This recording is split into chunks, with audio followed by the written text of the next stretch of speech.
আল্লাহ পাক আমাদের করে মুত্তাকি বানাবার জন্য আল্লাহ রোজা দিয়েছে। আল্লাহ নবী সাল্লাল্লাহু আলাইহি ওয়াসাল্লাম জিকির করেছে, হাদিস শরীফে এসেছে, ইজা কানা রমাদান, যখন রমাদান শরীফ আসে, ফুতফুতিহাত আবওয়াবুর রহমান, আল্লাহ পাক রহমতের দরওয়াজা সমূহকে আল্লাহ পাক খুলে দেন। বলুন সুবহানাল্লাহ। ওয়াগলিকাত আবওয়াবুল জাহান্নাম, আর জাহান্নামের দরওয়াজাগুলিকে আল্লাহ বন্ধ করে দেন। ওয়াসুলসিলাতে শায়াতিন, আর শয়তানকে আল্লাহ জিনজির দিয়ে আল্লাহ পাক বেঁধে দেন। ইজা কানা রমাদান ফুতফুতিহাত আবওয়াবুর রহমান, আল্লাহ রমাদান মাসে তানার রহমতের দরওয়াজা সমূহকে আল্লাহ সব খুলে দেন। বলুন সুবহানাল্লাহ। এটা হলো আরবি মাসের শাবান। এসে বসেছেন, কিছু হলো নি, একটু ঘরে যান। শুধু এসে ঘুরে চলে গেলে হয় না। এসে বসেছেন, আল্লাহ বসিয়েছে ভালোবাসার জায়গা, কিছু হলো নিয়ে বাড়িতে যাবার চেষ্টা করেন। শুধু হই হই করে এসে অশুনে চলে যাবেন, ভালো হবে কবে? এটা আমাদের লজ্জাও লাগে না, একটু আমাদের শরমও লাগে না। মানে যদি 5টা মেম্বার হয়, তার মধ্যে 2-3টে মেম্বার যখন খেতে বসে, দেখবে কিছু কিছু বাড়িতে একটা করে বিড়াল এসে সামনে বসে থাকে। বিড়াল বোঝেন আপনারা? বিড়াল, ক্যাট মানে বিড়াল, সামনে এসে ওই খেতে খেতে একটু মাছের কাঁটা, একটু খাবার বিড়ালটা সামনে দেয়, ওই বসে বসে বিড়ালটি এত প্রিয় হয়ে যায়, ওই ব্যক্তির গায়ের কাছে গিয়ে নিজের গাটা অনেক সময় ঘষে। বাজারে গেলে দেখবে যখন চা খায়, একটা লোক আছে কুকুরকে দেখলে একটা দুধ বিস্কুট ভেঙে ভেঙে দেয়। ওই ব্যক্তি যখন চা খেয়ে আর ঠিক দেখবেন ওই কুকুরটা ওই ব্যক্তির কাছে ঘুরঘুর করছে, মানে অভ্যস্ত হয়ে গেছে। সবার কাছে যাবে না, ওই ব্যক্তিগুলোর কাছে যাবে। ওই কুকুরটি কিন্তু ওই মানুষটার জন্য চিল্লায় না, একটা 1 টাকার বিস্কুট খাইয়েছে বলে এত প্রিয় হয়ে গেল। আল্লাহ পাক আমাদের এত রিজিকে বরকত দিলেন, এত সুন্দর আল্লাহ সুখে রাখলেন, সুস্থ রাখলেন, আমরা এত নেমোখারাম হয়ে গেলাম, মনটাও চাই না যে তার ইবাদত একটু করি। কুকুরকে 1 টাকার বিস্কুট খাওয়ালে প্রিয় হয়ে যায়। আর আল্লাহ আমাদের এত সুখ শান্তি দিয়েছে, মনটা চায়ও না যে তার একটু ইবাদত বন্দেগী দিয়ে নিজের জীবনটাকে সাদা একটু করে ভালো হয়।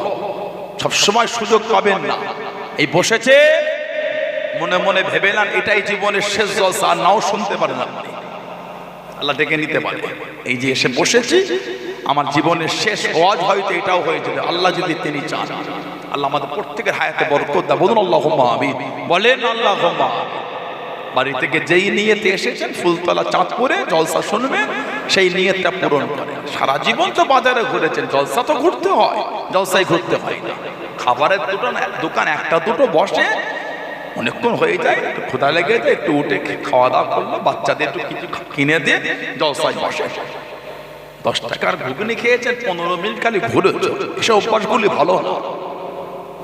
জলসা মাহফিলগুলো আস্তে আস্তে অন্যরকম একটা রূপে রূপান্তরিত হয়ে যাচ্ছে, এগুলো উচিত না। এই সমস্ত জিনিসে যদি গুরুত্বহীন বানিয়ে দেন, তাহলে আর কোথায় লোক বসে ভালো হবে?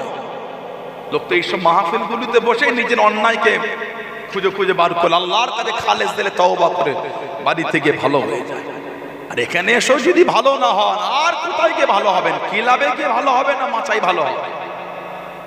ক্লাবে, মাচাই, দোকানে, ওখানে লোক ভালো হয় না। এইখানে এসে বসলে আল্লাহ মানুষের অন্তরে হেদায়েতের নূর দিয়ে দেয়। জোরে বললেন আলহামদুলিল্লাহ। ভালো হন, মরণের কথা বলা যাবে না, কে যে কখন চলে যাবে। ফুলতলা চাঁদপুরের ওই মসজিদের বাইরেটায় গিয়ে দেখেন একটা খাটিয়া ঝুলছে, নেই আপনাদের গ্রামে? প্রত্যেকের গ্রামে আছে মসজিদ, মাদ্রাসা, মক্তবে ঝুলছে। কিছু কিছু মসজিদের ওই খাটিয়ার কাছে গিয়ে দেখবে খাটিয়াতে ঝুল হয়ে গেছে, ঝুল ঝুল বোঝেন আপনারা? কেন বলেন তো? অনেকদিন ব্যবহার হয় না, মানে এলাকায় অনেকদিন কেউ ইন্তেকাল হয়। আপনি জানেন ওই খাটিয়াটা যার জন্য নামিয়ে ঝুলটা পরিষ্কার করে সাদা কাফন পরিয়ে শোয়ানো হবে, ওটা আপনি হতে পারেন, ওটা আমিও হতে পারি। আজকের পর থেকে আমাদের 16 আনা কবরস্থানে প্রথম যেই কবরটা খোঁড়া হবে, যার জন্য, ওটা আপনিও হতে পারেন, আমিও হতে পারি। কবে ভালো হব? নিজের মনকে প্রশ্ন করতে শেখে। এত ইজ্জত আল্লাহ আমাদের করে দিবেন। আল্লাহ মানুষ তৈরি করবেন। আল্লাহ পাক বললেন মানুষ বানাবো। কোরআন শরীফ প্রথম পারা সূরা বাকারা দ্বিতীয় নম্বর সূরা 30 নম্বর আয়াত। ফেরেশতারা কি বললেন? ক্বালু আতাজআলু ফিহা মান ইফসিদু ফিহা ওয়া ইয়াসফিকু দিমা ওয়া নাহনু নুসাব্বিহু বিহামদিকা ওয়া নুকদ্দিসু লাক। আল্লাহ পাক কি বললেন? ক্বালা ইন্নী আ'লামু মা লা তা'লাম। আল্লাহ মানুষ তৈরি করবেন, ঝগড়া করে শুধু দিমাউন মানে খুন, রক্ত, ব্লাড। আল্লাহ ওনার নিজেদের মধ্যে ঝগড়া করে রক্ত বহাবে। আল্লাহ মানুষ তৈরি করবে, যদি আপনার ইবাদতের দরকার হয় আমাদের মানে আরো বেশি বেশি ইবাদত করবে, মানুষ তৈরি করবেন। আল্লাহ পাক কি বললেন? ক্বালা ইয়ানি ক্বালাল্লাহু তাআলা ইন্নী আ'লামু মা লা তা'লামুন। আমি আল্লাহ যা জানি তোমরা তা জানো না। সেই মানুষকে আল্লাহ সৃষ্টির মধ্যে আল্লাহ শ্রেষ্ঠ করে দিলেন। জোরে বললেন আলহামদুলিল্লাহ। এত ইজ্জত আল্লাহ আমাদের দিয়েছেন। কোরআন শরীফ 30 পারা সূরা 3 চারটি জিনিসের কসম আল্লাহ আগে খেয়েছেন। কেন? আমাদের সম্মান বর্ণনা করবে বলে। চারটি জিনিসের কসম, তিন ফলের কসম আল্লাহ খেয়েছেন। ওয়াজাইতুন, জাইতুনের কসম আল্লাহ খেলেন। আর তুর সিনিন, তুর পাহাড়ের কসম, যে পাহাড়ে আল্লাহ একটা আসমানি কিতাব নাজিল করলেন। কিতাবের নাম তুর পাহাড়ে কোন কিতাব? বলে তাওরাত। নবীর নাম নবী মুসা আলাইহিস সালাম। হযরত নবী মুসা আলাইহিস সালামের উপর আল্লাহ তুর পাহাড়ের চূড়াতে নিয়ে গেছেন। ওনার উপর আল্লাহ পাক তাওরাত কিতাব দিলেন। আসমানি কিতাবের মধ্যে একটা কিতাবের নাম হলো তাওরাত। আসমানি কিতাব কটা? আসমানি কিতাব মোট হলো 104টি। মোট হলো 104টি। চারটে হলো বড়, তাওরাত, ইনজিল, জাবুর আর কোরআন শরীফ। 100টা হলো সহিফা, ছোট ছোট কিতাব। এই 100টার মধ্যে আল্লাহ 50টা নাজিল করেছেন নবী আদম আলাইহিস সালামের উপরে। এই 100টার মধ্যে আল্লাহ আপনার 10টি নাজিল করলেন নবী আদম আলাইহিস সালামের উপর। 100টির মধ্যে আল্লাহ 50টি নাজিল করলেন আদম আলাইহিস সালামের ছেলে হযরত নবী শীশ আলাইহিস সালামের উপরে। 100টির মধ্যে আল্লাহ 30টি নাজিল করলেন নবী ইদ্রিস আলাইহিস সালামের উপর।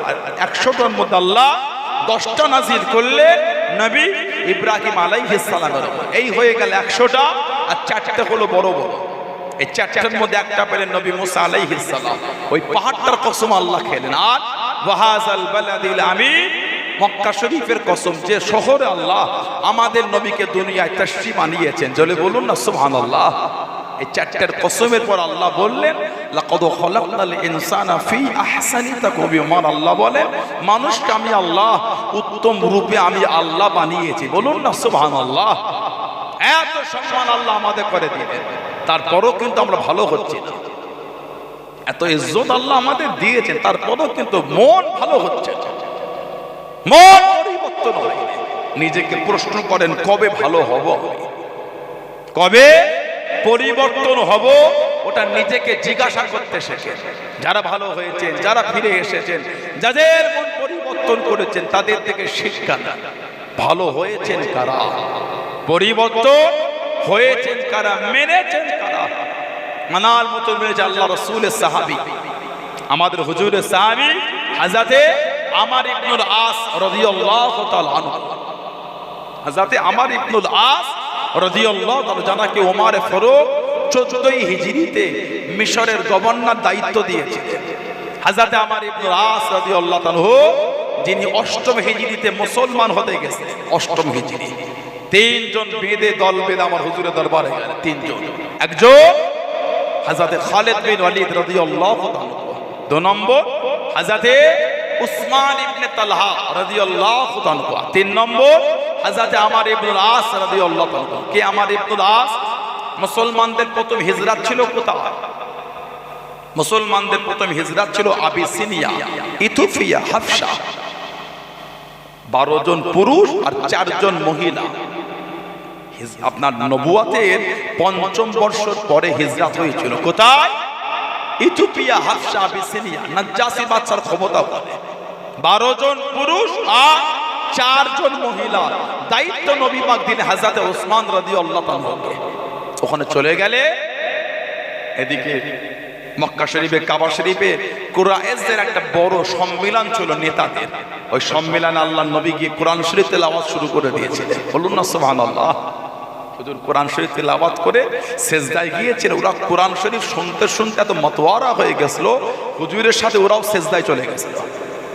এই কুরাইশদের সেজদায় যাওয়া, ওটা ইথিওপিয়ায় খবর চলে গেল যে মক্কা শরীফে সব মুসলমান হয়ে গেছে।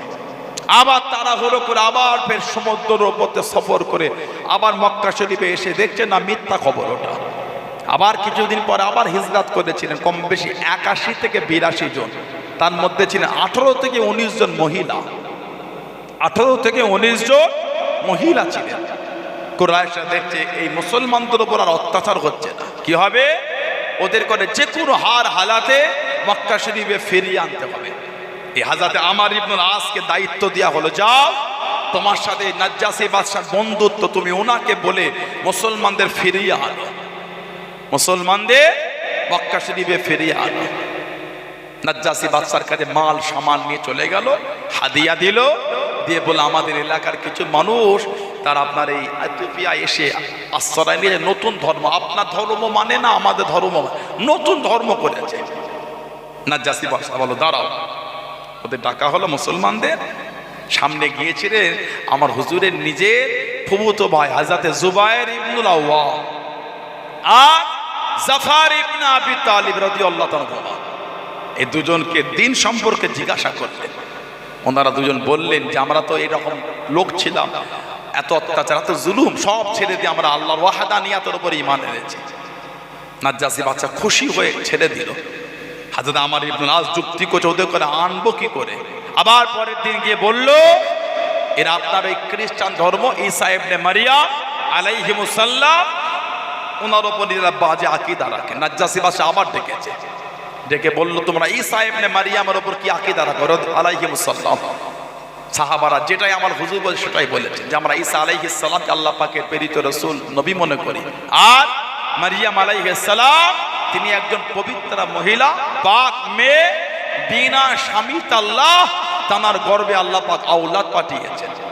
সাহাবারা যখন বর্ণনা শুরু করলেন, গোটা নাজ্জাসী বাদশা সহ তানার মন্ত্রী, তানার দল বল সব কেঁদে পাগল হয়ে যাচ্ছে। অনেকক্ষণ পরে বললেন যাও তোমরা আমার ইথিওপিয়ায় নির্দ্বিধায় বসবাস করো, কেউ তোমাদের বাধা দেবে না। বলুন না সুবহানাল্লাহ। আর আমাদের আজকে উনি ফিরিয়ে দিয়েছিলেন। 8ম হিজরি এই 3 জনকে মুসলমান হলেন। 1 নম্বর খালিদ বিন ওয়ালিদ রাদিয়াল্লাহু তাআলা, জীবনের 150-এর বেশি যুদ্ধে সেনাপতির দায়িত্ব দিয়েছেন, একটা তো হারেন, আল্লাহ প্রত্যেকটাই ওনাকে জয়ী করেছিলেন। বলুন না সুবহানাল্লাহ। 2 নম্বর উসমান ইবনে তালহা, আল্লাহ নবী হিজরত করে মক্কা শরীফ থেকে চলে যাবেন। আল্লাহ নবী সাল্লাল্লাহু আলাইহি ওয়াসাল্লাম কাবা শরীফের কাছে দিয়ে দাঁড়িয়ে গেলেন। কাবা শরীফের সামনেতে দাঁড়িয়ে গিয়ে আল্লাহ নবী ডাক দিয়ে দেন, আল্লাহ নবী ডেকে নিলেন, ও বাবা উসমান ইবনে তালহা রাদিয়াল্লাহু তাআলা আনহু, কাবা শরীফের চাবিটা একবার আমাকে দাও, কাবা শরীফের চাবিটা একবার আমাকে দাও। ওনার কাছে কাবা শরীফের চাবি থাকতো, একবার আমি মক্কা শরীফের এই কাবা শরীফের ভিতরে যাব, চাবি আমাকে দিয়ে দাও। হযরত উসমান ইবনে তালহা তখনও উনি মুসলমান হন নাই, উনি জানিয়ে দিয়েছেন কাবা শরীফের চাবিটা দেবো না, কাবা শরীফের চাবিটা হবে না। ও যুবকে আল্লাহ নবী জানিয়ে দেন, আল্লাহ নবী শুনিয়ে দেন, ও বাবা উসমান ইবনে তালহা আমি নবী জানিয়ে দিলাম, আমি নবী শুনিয়ে দিলাম, এমন একটা সময় আসবে, এমন একটা দিন আসবে আল্লাহ রাব্বুল আলামিন কাবা শরীফের চাবি খারাপ আমার হাতে উঠিয়ে দেবেন, আমার হাতে উঠিয়ে দেবেন। আমি নবী যাকে মনে করব আল্লাহ পাকের কাবা শরীফের চাবি খারাপ তার হাতেই দিয়ে দেব। জোরে বলুন সুবহান, আর একটু জোরে বলুন সুবহান। আল্লাহ নবী সাল্লাল্লাহু আলাইহি ওয়াসাল্লাম 8ম হিজরিতে বার হয়ে গেলেন। 10,000 সাহাবাকে নিয়ে মক্কা শরীফ ফাতেহ হয়ে গেল, মক্কা শরীফ বিজয় হয়ে গেল। আল্লাহ নবী ডাক দিয়ে দেন, ও বাবা উসমান ইবনে তালহা কাবা শরীফের চাবিটা আমাকে নাও। আল্লাহ নবী কাবা শরীফের চাবিটা নিয়ে কাবা শরীফের ভিতরে চলে গিয়ে কাবা শরীফ ঘুরে ঘুরে দেখে আল্লাহ নবী বাইরে বার হয়ে ডাক দিয়ে দেন, ও বাবা উসমান ইবনে তালহা, সেদিনের কথা কি মনে পড়ে? সেদিনের কথা কি স্মরণ হয়? আমি নবী জানিয়েছিলাম আল্লাহ রাব্বুল আলামিন কাবা শরীফের চাবিখানা আমার হাতে উঠিয়ে দেবেন, আমার হাতে তুলে দেবেন। আমি নবী যাকে খুশি কাবা শরীফে চাবি দেবো। আমি রাসূলুল্লাহ আজকে দিনে আল্লাহ পাকের কাবা শরীফের চাবিখানা তোমার হাতে উঠিয়ে দিলাম। জোরে বলুন সুবহান, আর একটু জোরে বলুন সুবহান। সেদিন তুমি আমাকে কাবা শরীফের চাবি দিতে ইনকার করেছিলে। আমি এই কাবা শরীফের সামনে দাঁড়িয়ে বলেছিলাম একটা সময় আসবে এই চাবি আল্লাহ আমার হাতে তুলে দেবেন, আমি যাকে খুশি এই চাবি আবার ফিরিয়ে দেবো, কেউ কিছু বলার থাকবে না। আল্লাহ নবী বলে উসমান ইবনে তালহা, এই চাবিটা আমি নবী তোমার হাতেই দিলাম, আর কিয়ামত পর্যন্ত এই কাবা শরীফের চাবিটা তোমার খানদানের হাতেই থাকবে। বলুন না সুবহানাল্লাহ। উসমান ইবনে তালহা বলে হুজুর যখন আমার হাতে কাবা শরীফের চাবিটা দিচ্ছে, আমার কাছে কাবা শরীফের চাবি আসছে না। আমি উসমান ইবনে তালহা, আমি বুঝতে পারছি আমার অন্তর আল্লাহ ইমানের নূর পাঠিয়ে দিচ্ছেন। জোরে বলুন না সুবহানাল্লাহ। উনি অষ্টম হিজরিতে মুসলমান হলেন। আর হযরতে আমর ইবনুল আস রাদিয়াল্লাহু তাআলা উনিও অষ্টম হিজরিতে মুসলমান হলেন। যখন ইথিওপিয়া থেকে ফিরে আসছেন হাবশা আবিসিনিয়া, নাজ্জাসী বাদশা বলেছে আমর ইবনুল আস রাদিয়াল্লাহু তাআলা, তুমি তো একজন শিক্ষিত মানুষ, তুমি এখন এই গুমরার মধ্যে ডুবে আছো, এখনো 70 দিন তুমি মানবে না। এই ফিরার সময় এই শব্দটা এই নাজ্জাসী বাদশার ওনার অন্তরে গিয়ে ধাক্কা দিয়েছিলেন। উনি এসে এই অষ্টম হিজরিতে হিজরাতের 8তম বছরে আমার নবী পাকের কাছে আসলেন। হুজুর দুজনকে মুসলমান করালেন, উনি হাতটা টেনে নিয়েছিলেন। আল্লাহ নবী বললেন কি বাবা তুমি কি মুসলমান হবে না? উনি বলে হুজুর মুসলমান হতে পারি, তবে কথা দিতে হবে বিগত জীবনের গুনাহগুলি আমার সব মাফ হয়ে যাবে। আমার রাসূল বললেন যে ব্যক্তি আল্লাহর দিনে ফিরে আসে আল্লাহ পাক তার বিগত জীবনের গুনাহগুলি আল্লাহ সব মাফ করে দেয়। সঙ্গে সঙ্গে হযরত আমর ইবনে আস রাদিয়াল্লাহু তাআলা আমার নবীর নূরের হাতটা ধরে ঈমানের কালিমা পড়ে মুসলমান হয়ে গিয়েছিলেন। জোরে বলুন না সুবহানাল্লাহ। এই দ্বীন প্রচার করতে গিয়ে হুজুরের অনেক কষ্ট হয়েছে। ইসলাম মানুষের কাছে পৌঁছে দিতে হুজুরকে কম দুঃখ কাফেররা দেয়নি। হুজুরকে তো দ্বীনের প্রচার করা বন্ধ করে দিল, দ্বীনের প্রচার বন্ধ।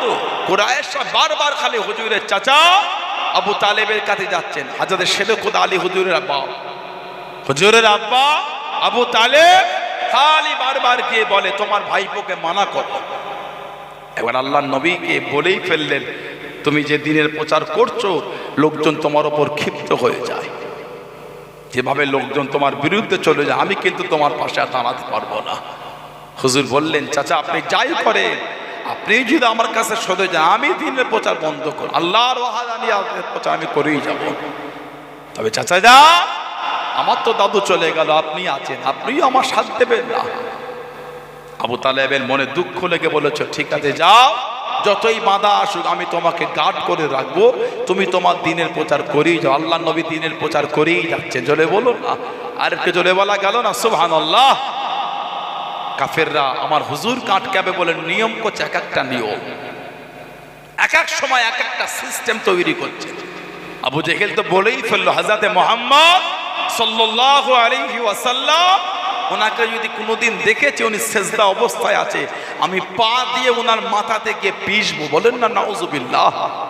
কত বড় কাফের দেখেছে, ওনার মাথাতে আমি পা দিয়ে পিষবো। ও আল্লাহ নবী সেজদা অবস্থায় কাফেরটা থেকে ছুটছে হুজুরের দিকে, যে আমার নবীর কাছে কাছে গিয়ে আল্লাহর হুকুম। আবু জেহেল ছিটকে উল্টো দিকে পড়েছে। সাথী সঙ্গীগুলো বলছে কি ব্যাপার এত তাড়াহুড়ো কে উল্টো দিকে? আবু জেহেল বলছে আমি যখন ওনার কাছে কাছে গেলাম আমি দেখলাম আমার আর ওনার মধ্যখানে বড় একটা গর্ত, ওই গর্তে দাউ দাউ করে আগুন জ্বলছে। আমি দেখলাম ওই আগুন যেন আমার দিকে আগিয়ে আসে, ভয়ে আমি উল্টো দিকে পড়েছি। হযরতে মুহাম্মাদের কাছে আমি যেতে পারি নাই। জোরে বলুন আল্লাহ আমার নবীকে হেফাজত করে দিয়েছেন। জোরে বলুন না সুবহানাল্লাহ। যেমন হেফাজত করেছে উম্মে জামিল উম্মে জামিল। ওটাকে ওটা আবু লাহাবের স্ত্রী। আল্লাহ পাক যার উপর লানাত দিয়েছেন, কোরআন শরীফে যার উপর আল্লাহ লানাত দিলেন, আবু লাহাব ওর স্ত্রীর নাম হলো উম্মে জামিল। জীবনও আমার নবীকে মোহাম্মদ বলেন, জীবনও। যতবার হুজুরকে ডেকেছে হুজুরকে বলেছে মুজাম্মাম, মানে আমাদের নবী নাকি নিকৃষ্ট, বলেন না নাউজুবিল্লাহ। জীবনও আমার নবীকে মোহাম্মদ বলেন। লা হাওলা ওয়ালা কুওয়াতা ইল্লা বিল্লাহ। আল্লাহ রাব্বুল আলামিন সূরা নাযিল করে দিলেন। আল্লাহ পাক কোরআন শরীফে সূরা দিয়ে দেন, তাব্বাত ইয়াদা আবি লাহাবি ওয়া তাব মা আগনা আনহু মালুহু ওয়া মা কাযাব। তাব্বাত ইয়াদা আবি লাহাবি ওয়া তাব মা আগনা আনহু মালুহু ওয়া মা কাযাব। ধ্বংস আবু লাহাব, ধ্বংস আবু লাহাবের হস্ত নয়, কোনো কাজে আসে নাই, কোনো উপকারে আসে নাই। যা সে উপার্জন খানা করে দেন, যা সে ইনকাম খানা করে দেন। ও যুবকেরা, উম্মে জামিল হাতে দিয়ে পাথর কানা উঠিয়ে নে আল্লাহ নবী সাল্লাল্লাহু আলাইহি ওয়াসাল্লাম হুজুরকে মারবে মনে আল্লাহ নবী দিকে ছোটা শুরু করে দিল। আল্লাহ নবী দিকে এগিয়ে যায়, আল্লাহ নবীর কাছে কাছে পৌঁছে গে আল্লাহ নবীকে দেখতে পেল না, আল্লাহ নবীকে নজরে পেল না। উম্মে জামিল জিজ্ঞাসা খানা করলো, ও হযরত আবু বকর রাদিয়াল্লাহু তাআলা আনহু, হযরত মুহাম্মদ সাল্লাল্লাহু আলাইহি ওয়াসাল্লাম উনি যে কোথায় লুকিয়ে গেলেন, উনি যে কোথায় চলে গেলেন, হযরত আবু বকর জানিয়ে দেন আল্লাহ নবী কোন জায়গায় লুকায় নাই। আল্লাহ নবী এইখানেতে হাজির হয়ে আছে। আল্লাহ রাব্বুল আলামিন উম্মে জামিলের চোখে আমার নবীর জন্য পর্দা করে দিয়েছিলেন। জোরে বলুন সুবহান, আর একটু জোরে বলুন সুবহান। সব দেখতে পাচ্ছে, হুজুর দেখতে পাচ্ছে না। আল্লাহ নবী কিন্তু সামনেই দাঁড়িয়ে আছে, পাথর তুলে আমার হুজুরকে মারবে বলছে। কেন? ওই যে আমার নবী বললেন, কোরআন শরীফে সূরা আল্লাহ নাজিল করলেন, তাব্বাত ইয়াদা আবি লাহাব ওয়া তাব, ধ্বংস হোক আবু লাহাব, ধ্বংস হোক তার হস্তদ্বয়। আবু লাহাবের হাত দিয়ে আমার নবীকে একবার ধাক্কা দিয়ে দিয়েছিল। নাউজুবিল্লাহ বলে। এই জাহান্নামীটা আমার হুজুরকে একবার হাত দিয়ে ঠেলে দিয়েছিল। আল্লাহ নারাজ হয়ে ওই সূরা দিয়েছেন, ওর হাত, যে হাত দিয়ে আমার বন্ধুকে ধাক্কা দিয়ে ওই হাতটা ওর ধ্বংস হয়ে যায়। আর মা আগনা আনহু মালুহু ওয়া মা কাসাব, কোনো কাজে আসে না যা সে উপার্জন করেছে, তার এই মেহনতের মাল কোনো উপকারে আসে না। আল্লাহ পাক বলেছেন এই জাহান্নামায় ও যাবে, ওর সঙ্গে যাবে হাম্মালাতুল হাতাব, শুকনা লাকড়ি বহনকারিনী। আবু লাহাবের বউ উম্মে জামিল লোকের বাড়ি বাড়ি লাকড়ি বিক্রি করত। উম্মে জামিল আল্লাহ পাক বললেন হাম্মালাতুল হাতাব, শুকনা লাকড়ি বহনকারিনী। তার গলায় খাজুর গাছের রশি নিয়ে জাহান্নামায় ঢুকবে। বলুন না নাউজুবিল্লাহ। কম কষ্ট হুজুরকে দিনের জন্য দেয়। আল্লাহ নবী সাল্লাল্লাহু আলাইহি ওয়াসাল্লাম হিজরত করে যাবেন, মক্কা শরীফ থেকে হুজুর চলে যাবেন মদিনা শরীফ। আল্লাহ হুকুম হয়ে গেল, আল্লাহ বিরোধী শুরু হয়ে গেল আমার নবী সাল্লাল্লাহু আলাইহি ওয়াসাল্লামের। আল্লাহ হুকুম করলেন হুজুর কিন্তু মদিনা শরীফে গিয়েই ঢোকেন না, কে যদি মদিনা শরীফের বাইরে ছিল, জায়গাটার নাম, ওই জায়গাটার নাম ছিল কুবা। হুজুর হিজরত করে যেখানটায় ছিলেন ওই জায়গাটার নাম হলো কুবা, যেখানে হুজুরকে একটা মসজিদ তৈরি করে, মসজিদের নাম হলো মসজিদে কুবা। মদিনা শরীফে গিয়ে হুজুর প্রথম ওই মসজিদ তৈরি করে মসজিদে কুবা। কিতাব এসেছে, হাদিস শরীফে এসেছে, ওই মসজিদে যদি কেউ 2 রাকাত নফল নামাজ পড়ে, আল্লাহ নবী সাল্লাল্লাহু আলাইহি ওয়াসাল্লাম বলেছেন আল্লাহ ওই ব্যক্তির নামায় আমালে একটা উমরার সওয়াব আল্লাহ পাক লিখে দেবেন। জোরে বলো আল্লাহ আমাদের সকলকে ওই মসজিদে 2 রাকাত হলো আল্লাহ নামাজ পড়ার সুযোগ করে দেয়। বলুন আল্লাহুম্মা আমিন। জোরে বলেন আল্লাহুম্মা আমিন। মসজিদে কুবা সব সাহাবারা দল বেঁধে এসে হুজুর রাখছে, হুজুর আমার ঘরে চলেন, হুজুর আমার ঘরে চলেন, হুজুর আমার ঘরে ওঠে, খাজুরের হালুয়া আর চপ দানা রান্না করেছে, হুজুর আপনাকে খেতে দেবো, হুজুর আমার ঘরে ওঠেন, আমার ঘরে চলে।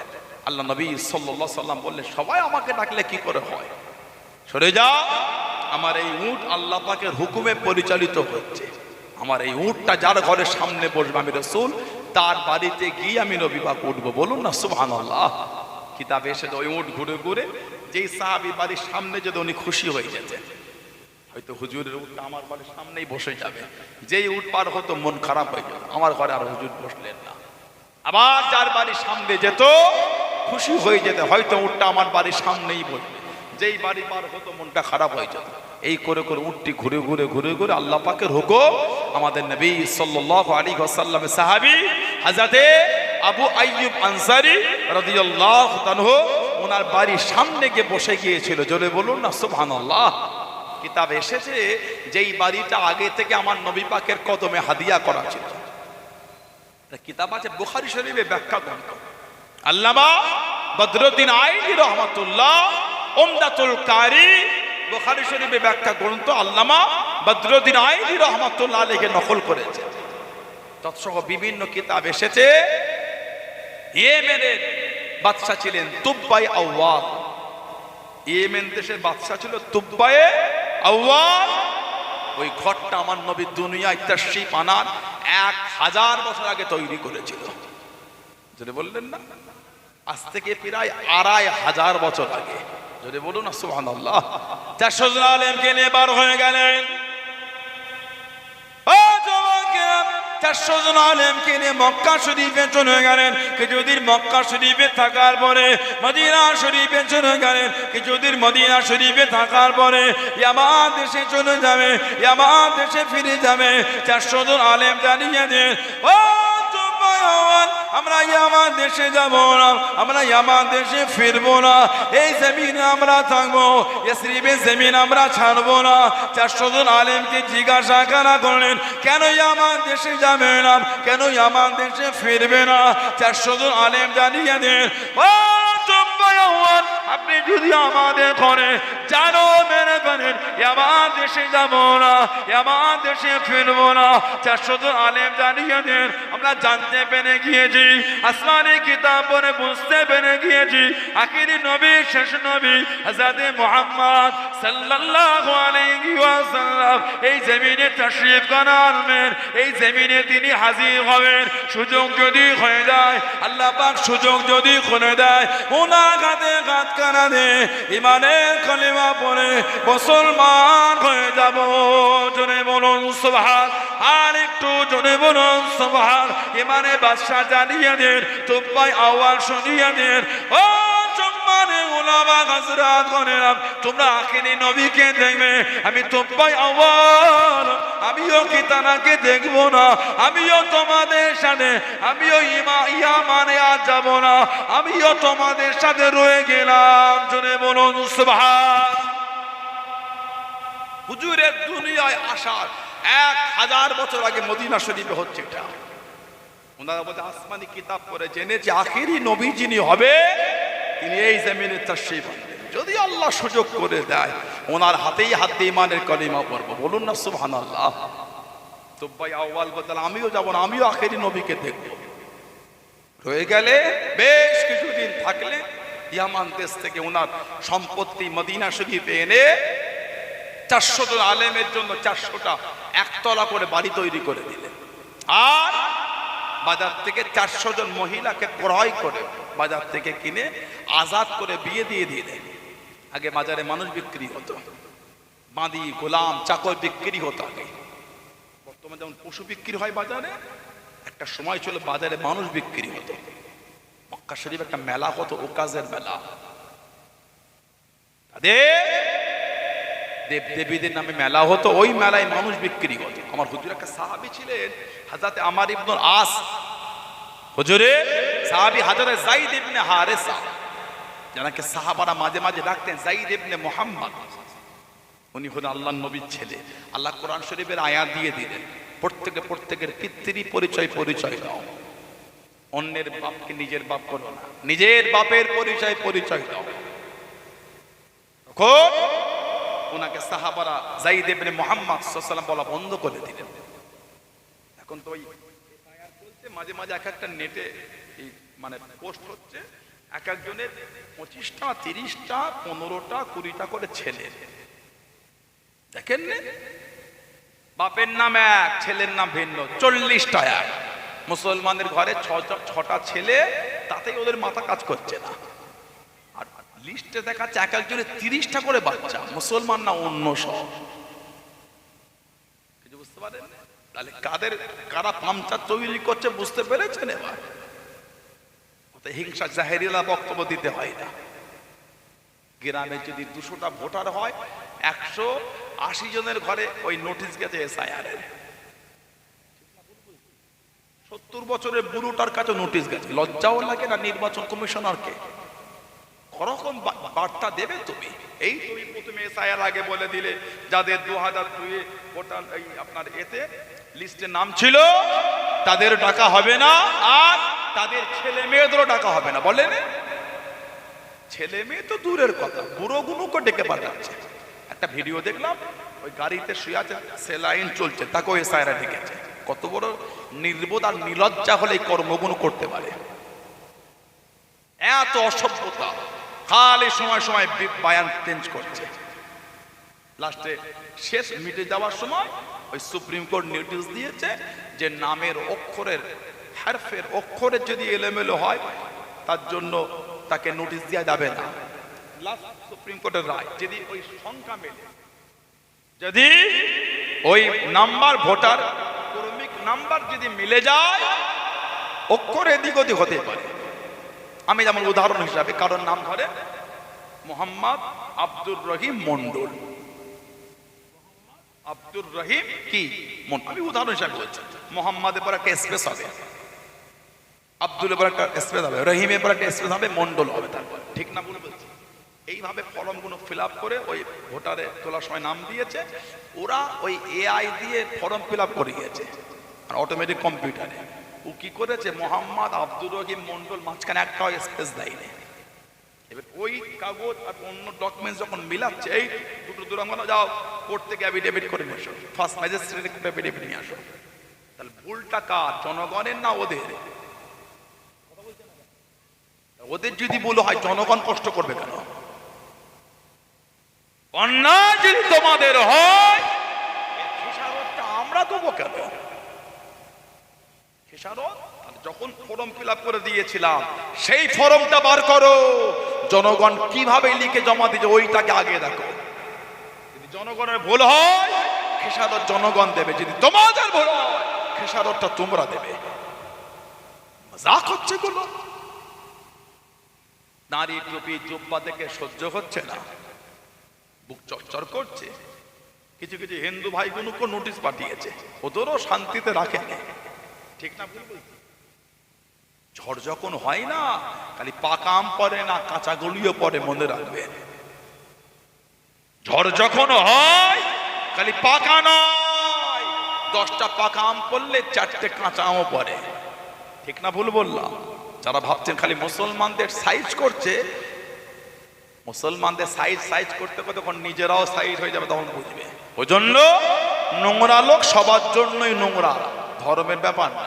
ওই জন্য এই অশান্তি ভুলে গিয়ে কাঁধে কাঁধ মিলিয়ে নোংরা লোকের বিরুদ্ধে রুখে দাঁড়াতে হবে, না হলে আমাদের ক্ষতি হয়ে যাবে।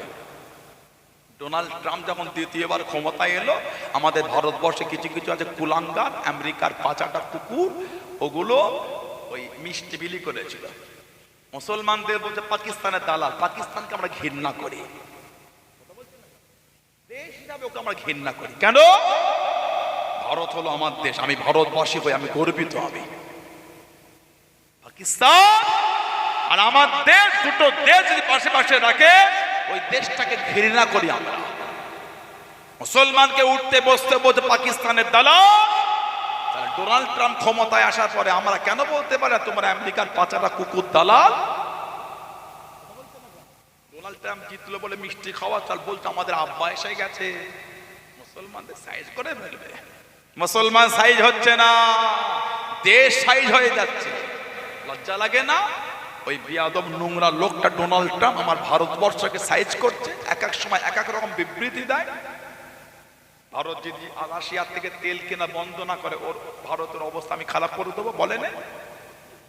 জাহিরিলা বক্তব্য দেয় না ডোনাল্ড ট্রাম্প? ভারতবর্ষের প্রাইম মিনিস্টার, সে আমাদের দেশের মিনিস্টার, তার সাথে আমাদের তার কোনো কথাই বা তার কোনো ব্যবহার আমাদের খারাপ লাগতেই পারে। চেয়ারটার জন্য তাকে আমরা সম্মান করি, করেন না? ওই চেয়ারটা কোনো ম্যাথর বসলে ম্যাথরটাকে সম্মান করতে বাধ্য আমরা।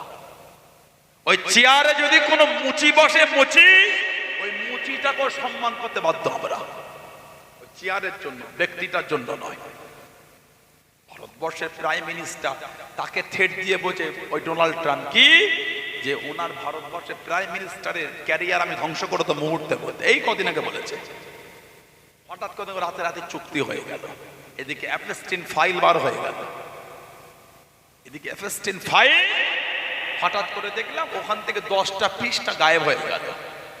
60 জনের খবর, 60টা খবর নিউজ, 10টা পৃষ্ঠায় 60টা খবর ছিল, গায়েব হয়ে গেছে, পেপারে এসেছে, মুহূর্তের মধ্যে হয়ে যাচ্ছে অ্যাপস্টিন ফাইল। আল্লাহ পাক আমাদের হেফাজত, আল্লাহ আমার দেশকে রক্ষা করে, বলুন আল্লাহুম্মা আমিন। জাতি, ধর্ম, বর্ণ নির্বিশেষে সব ধর্মের মানুষকে আল্লাহ কাঁধে কাঁধ মিলিয়ে শান্তিতে আল্লাহ বসবাসে তৌফিক দান করে, বলুন আল্লাহুম্মা আমিন। হুজুরে সাহাবী হযরতে যায়েদ ইবনে হারেসা রাদিয়াল্লাহু তাআলা, ওনাকে ওই কাজের মেলা থেকে ওনাকে কিনেছিল। কে কিনেছিল? সাইয়্যিদা তাহিরা তাইয়্যিবা মা খাদিজা রাদিয়াল্লাহু তাআলা, ওনার ভাইয়ের ছেলে, আমাদের মায়ের ভাইয়ের ছেলে কিনে, আর ওনার ভাইকেও কিনেছিল। যায়েদ ইবনে হারেসা বাপ মার সাথে সফরে বার হলেন, রাস্তায় কিডন্যাপ হয়ে গেলেন, গোটা কাফেলা লুট হয়ে গেল। ওনাকে এনে ওই ওকাজের মেলায় বিক্রি করলেন। ওখান থেকে উনি কয়েকটা বাচ্চাকে কিনে ঘরে গেলেন, আমার মা চলে গেলেন। ওনার ফুপুকে বলে, ফুপু যান, এই বাচ্চাদের মধ্যে যাকে পছন্দ আপনি তাকে নেন, আমি দিয়ে দেবো। পছন্দ করে যায়েদ ইবনে হারেসা, আমাদের নবীর সাথে আমাদের মায়ের যখন বিয়ে হলো, হুজুরের বয়স 25 বছর, মায়ের বয়স 40 বছর। সাইয়্যিদা তাহিরা তাইয়্যিবা মা খাদিজা রাদিয়াল্লাহু তাআলা এই বাসর রাত্রি আমার নবীকে বলে, হুজুর আমি আপনাকে একটা হাদিয়া দেব। এই হযরত মুহাম্মদ সাল্লাল্লাহু আলাইহি ওয়াসাল্লাম, আমি আপনাকে হাদিয়া, ওই হাদিয়াটা ছিল হযরত যায়েদ ইবনে হারেসা, যে এই বাচ্চাটাকে আমি আপনাকে দিয়ে দিলাম। জোরে বলো, আর কি জোরে বলা গেল না? হুজুরের কাছে উনি থাকতেন, আগে মানুষ বিক্রি হতো, আল্লাহ নবী দেখভাল করতেন। ওনার এলাকা থেকে কিছু লোক হজ করতে এসে ওনাকে দেখে ফেলেছিল, কথোপকথন, ওনার বাপকে বলল তোমার ছেলে বেঁচে আছে, তবে কুরাইশদের কাছে বিক্রি হয়েছে, তোমার ছেলে জিন্দা, তোমার ছেলে কুরাইশদের কাছে বিক্রি হয়েছে। ওনার বাপ এই 400 দিরহাম মুক্তিপণ হিসাবে নিয়ে চলে গেলেন মক্কা শরীফ।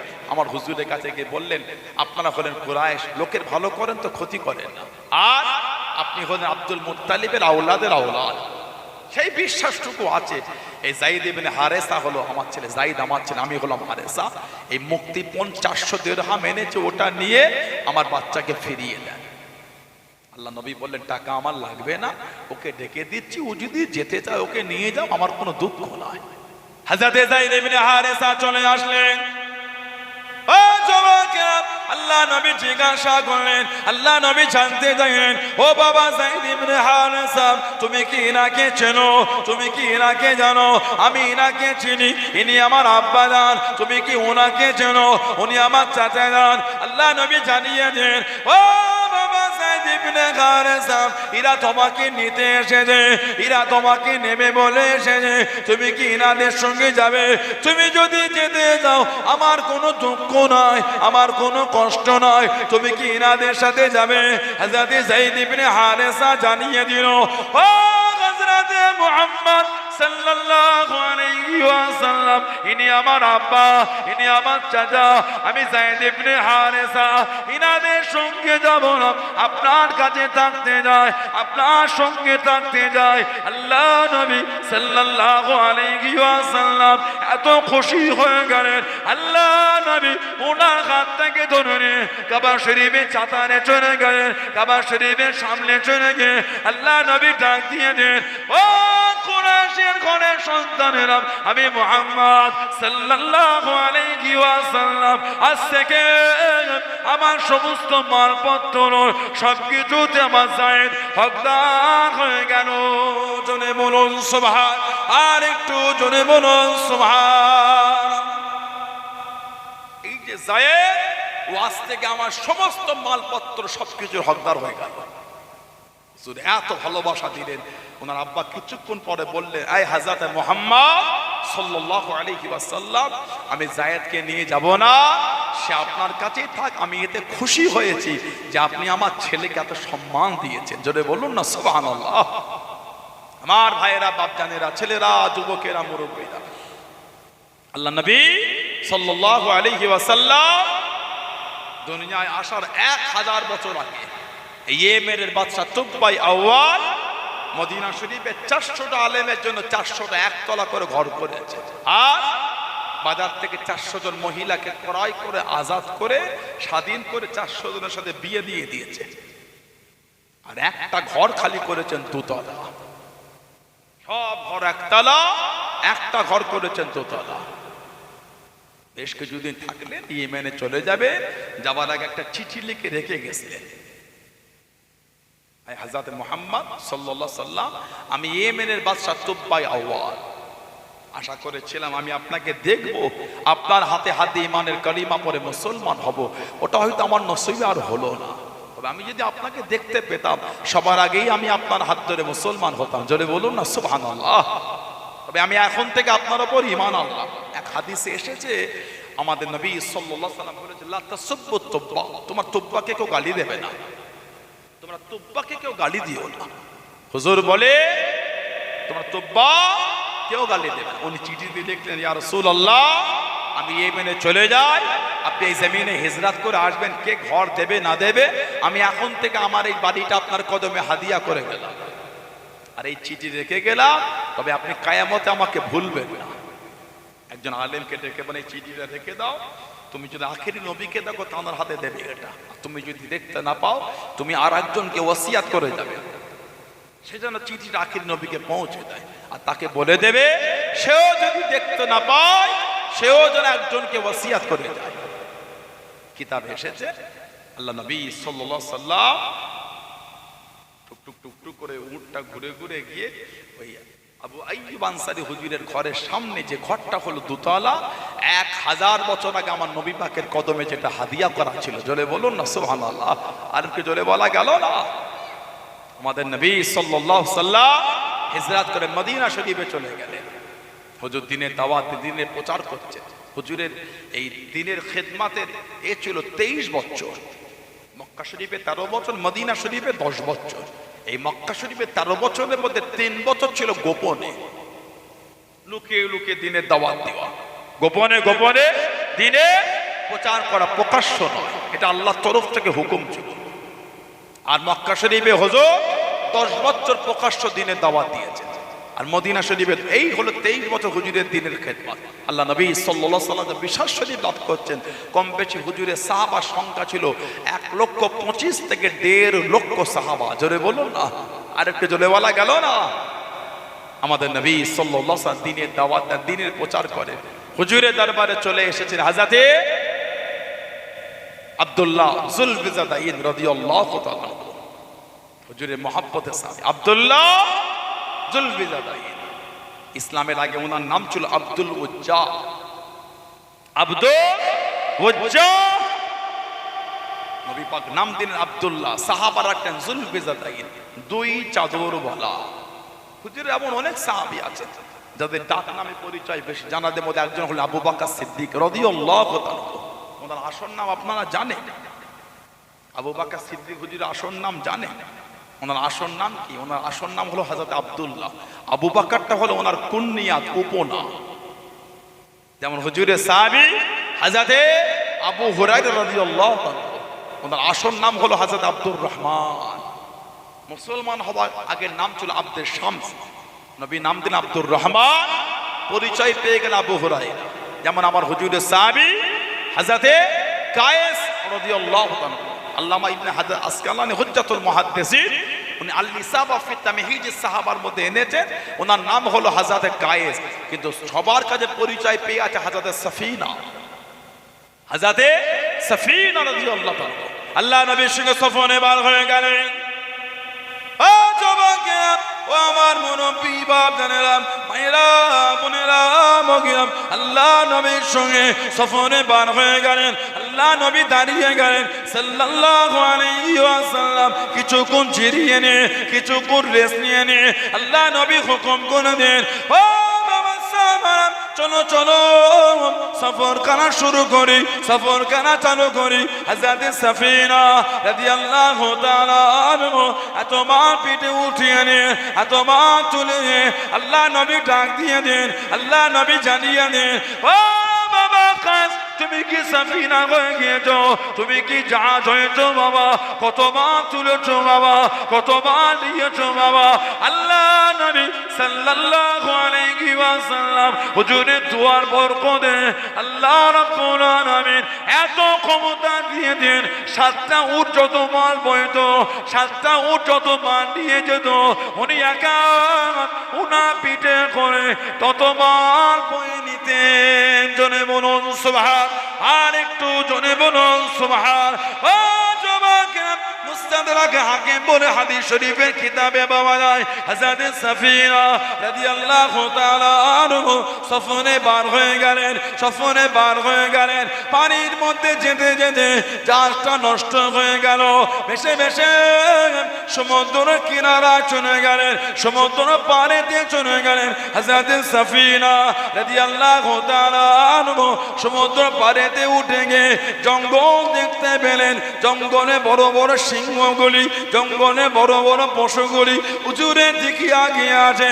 হুজুর আমার জানিয়ে দেন, ইয়া বাগানেস আনা মাওলা রাসূলুল্লাহ সাল্লাল্লাহু আলাইহি ওয়াসাল্লাম, এ জঙ্গলের সিংহ আমি অন্য কেউ নয়, আমি গোলাম, আল্লাহ নবীর আজাদ করা গোলাম। জনে বলুন সুবহান, আর একটু জনে বলুন সুবহান। ফাসামিয়া তাদা সামিয়া ইয়াসমা মানে শোনা, শোনার সঙ্গে সঙ্গে সিংহ জবানে আওয়াজ করলো, তাদা বলে জানিয়ে দিল, ও হযরত সাফিনা চিনতে পেরে গিয়েছি তুমি অন্য কেউ নয়, তুমি হলেন আল্লাহ নবীর আজাদ করা গোলাম। জনে বলুন সুবহান, আর একটু জনে বলুন সুবহান। জঙ্গলের ওই উটে দেখছে বড় বড় সিংহ। ইয়া আবাল হারিস, এই জঙ্গলের সিংহ আনা মাওলা রাসূলুল্লাহ সাল্লাল্লাহু আলাইহি ওয়াসাল্লাম, আমি হলাম আল্লাহ নবীর আজাদ করা গোলাম। যেই বলেছেন সিংহ আওয়াজ করছে তো তো সাফিনা চিনে ফেলে যে তুমি হলো আল্লাহ নবীর আজাদ করা গোলাম। জোরে বলো। হাদিস শরীফের কিতাব এসেছে সাহাবারা যখন সফরে বার হতেন, রাত হলে ফিরতে এই জঙ্গলের বাইরে এসে দাঁড়িয়ে বলে, এই জঙ্গলের পশুরা নাহনু মিন আসহাবি রাসূলিল্লাহ সাল্লাল্লাহু আলাইহি ওয়াসাল্লাম, আমরা হলাম আল্লাহ রাসূলের সাহাবা, আজকে রাত আমরা এই জঙ্গলে থাকবো। ফখরুজ মিনহা, ফখরুজ মিনহা, তোমরা এখান থেকে ফাঁকা হয়ে যাও। বলার সঙ্গে সঙ্গে আল্লাহর হুকুম, ওই এরিয়াটা সাহাবাদের জন্য পশুরা ফাঁকা করে দিত। জোরে বলে, আর কি জোরে বলা গেল না সুবহানাল্লাহ। হযরত সাফিনা রাদিয়াল্লাহু তাআলা, হযরত কায়েস রাদিয়াল্লাহু তাআলা বলছেন, আমি তো জঙ্গলে বাইরে বার হবার রাস্তা জানি না, সিংহটি টুকটুক করে আমার কাছে এসে এই মাথাটা দিয়ে আমার কোমরে আস্তে আস্তে করে ধাক্কা দিচ্ছে, আমাকে ঠেলে ঠেলে ঠেলে ঠেলে জঙ্গলের বাইরে বার করে ফাহামা হামাতু, সিংহটি জবানে আওয়াজ করছে ফাহামা হামাতু, সাফিনা আমরা তোমাকে বিদায় জানিয়ে দিলাম। জোরে বলো, আর একটু জোরে বলা গেল না।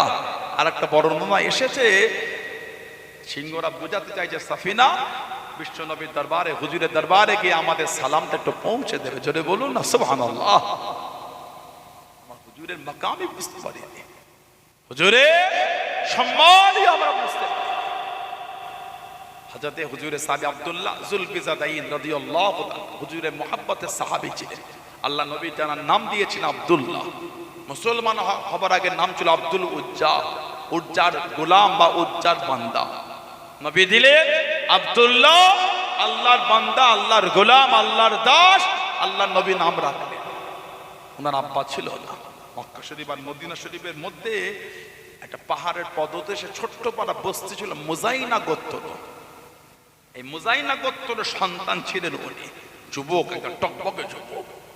হযরতে আব্দুল উজ্জা যুলফিজাদাইন রাদিয়াল্লাহু তাআলা হুজুরের সাহাবী, বাপ ছিল না, চাচার তারবিয়াতে বড় হচ্ছে, চাচার অধীনে বড় হয় চাচা। আল্লাহ নবী হিজরত করে গেলেন, খবরটা পেলেন, মনটার মধ্যে হচ্ছে হুজুর তো মদিনা শরীফে চলে গেলেন, এবার হুজুরের কাছে গেলে মুসলমান হয়ে যায়। জোরে বলো। তবে আশা করতেন যদিও চাচা যেত একসাথে দুজনে যেতাম, চাচাও যদি মুসলমান হতো তাহলে দুজনে একসাথে হুজুরের কাছে যেতাম। কিন্তু চাচার মধ্যে কোনো পরিবর্তন পাচ্ছে না। মুসলমান যে হবে তার একটা পরিবর্তন চাচার মধ্যে কিছু দেখতে পাইনি। হযরত আব্দুল্লাহ চাচার সামনে চলে গেলেন। ও যুবকেরা, চাচার কাছে গিয়ে দাঁড়িয়ে গেলেন। চাচা যান, আপনি কি মুসলমান হবেন? আপনি কি কলেমা শরীফ পড়ে নেবেন? চাচা বিরক্ত হয়ে গেল, চাচা রাগান্বিত হয়ে গেল। তুই কি বলিস, তুই কি জানিস, তুই কি বলিস, তুই কি জানিস? হুজুর আমার ভয় কেনেন না। চাচা যান, আপনি যদি মুসলমান না হন, আমি আব্দুল্লাহ মুসলমান হয়ে গিয়েছি, আমি আব্দুল্লাহ কলেমা শরীফ পড়ে নিয়েছি। চাচা রাগান্বিত হয়ে গেল। তোর আব্বা নাই, তোর মাথা থেকে পা পর্যন্ত যা আছে সবই আমার টাকা, সবই আমার অর্থ, আমার মাল আমাকে দিয়ে দে। তুই যদি মুসলমান হয়ে যাস আমার মাল আমাকে ফিরিয়ে দে। ও যুবকে, মানা কাকে বলে, মোহাব্বত কাকে বলে? আল্লাহ আল্লাহ রাসূল কে কারা মেনে দেন। হযরত আব্দুল্লাহ রাদিয়াল্লাহু তাআলা আনহু একটা একটা করে খুলতে খুলতে উলঙ্গ হয়ে গেলেন, বস্ত্রহীন হয়ে গেলেন। শরীরে কাপড় বলতে কিচ্ছু নয়, শরীরে বস্ত্র বলতে কিচ্ছু নয়। কাঁদতে কাঁদতে ছুটে ছুটে মায়ের কাছে দাঁড়িয়ে গেলেন, মায়ের সামনে দাঁড়িয়ে গেলেন। আম্মা যান, চাচা আমার সব ছিনিয়ে নিয়েছে, চাচা আমার সব কেড়ে নিয়েছে।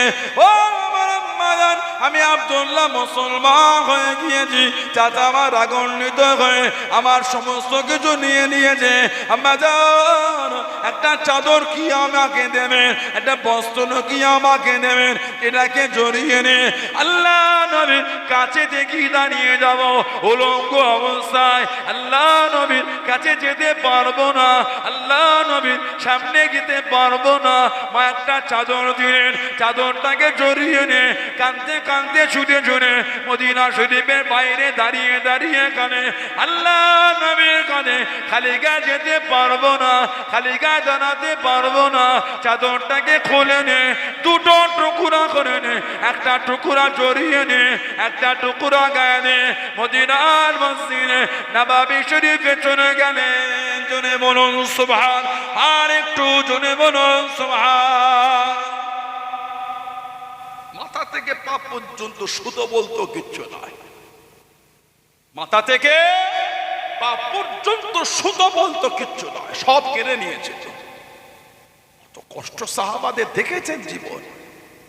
আমরা তো হুজুরকে ভালোবাসতেই পারি না। আমরা মহব্বত, প্রেম, মানা, ভালোবাসা আমাদের কিছুই না, সবই আমাদের ফাঁকা। কথা ভুল বললাম না ঠিক বললাম? প্রেম কিছুই আমাদের তৈরি হয় না। কিসের ভালোবাসা? এটা ভালোবাসা হয়েছে, এটা মহব্বত। মসজিদে নামাজ তোদের সামনে বসে বসে আড্ডা দাও তুমি।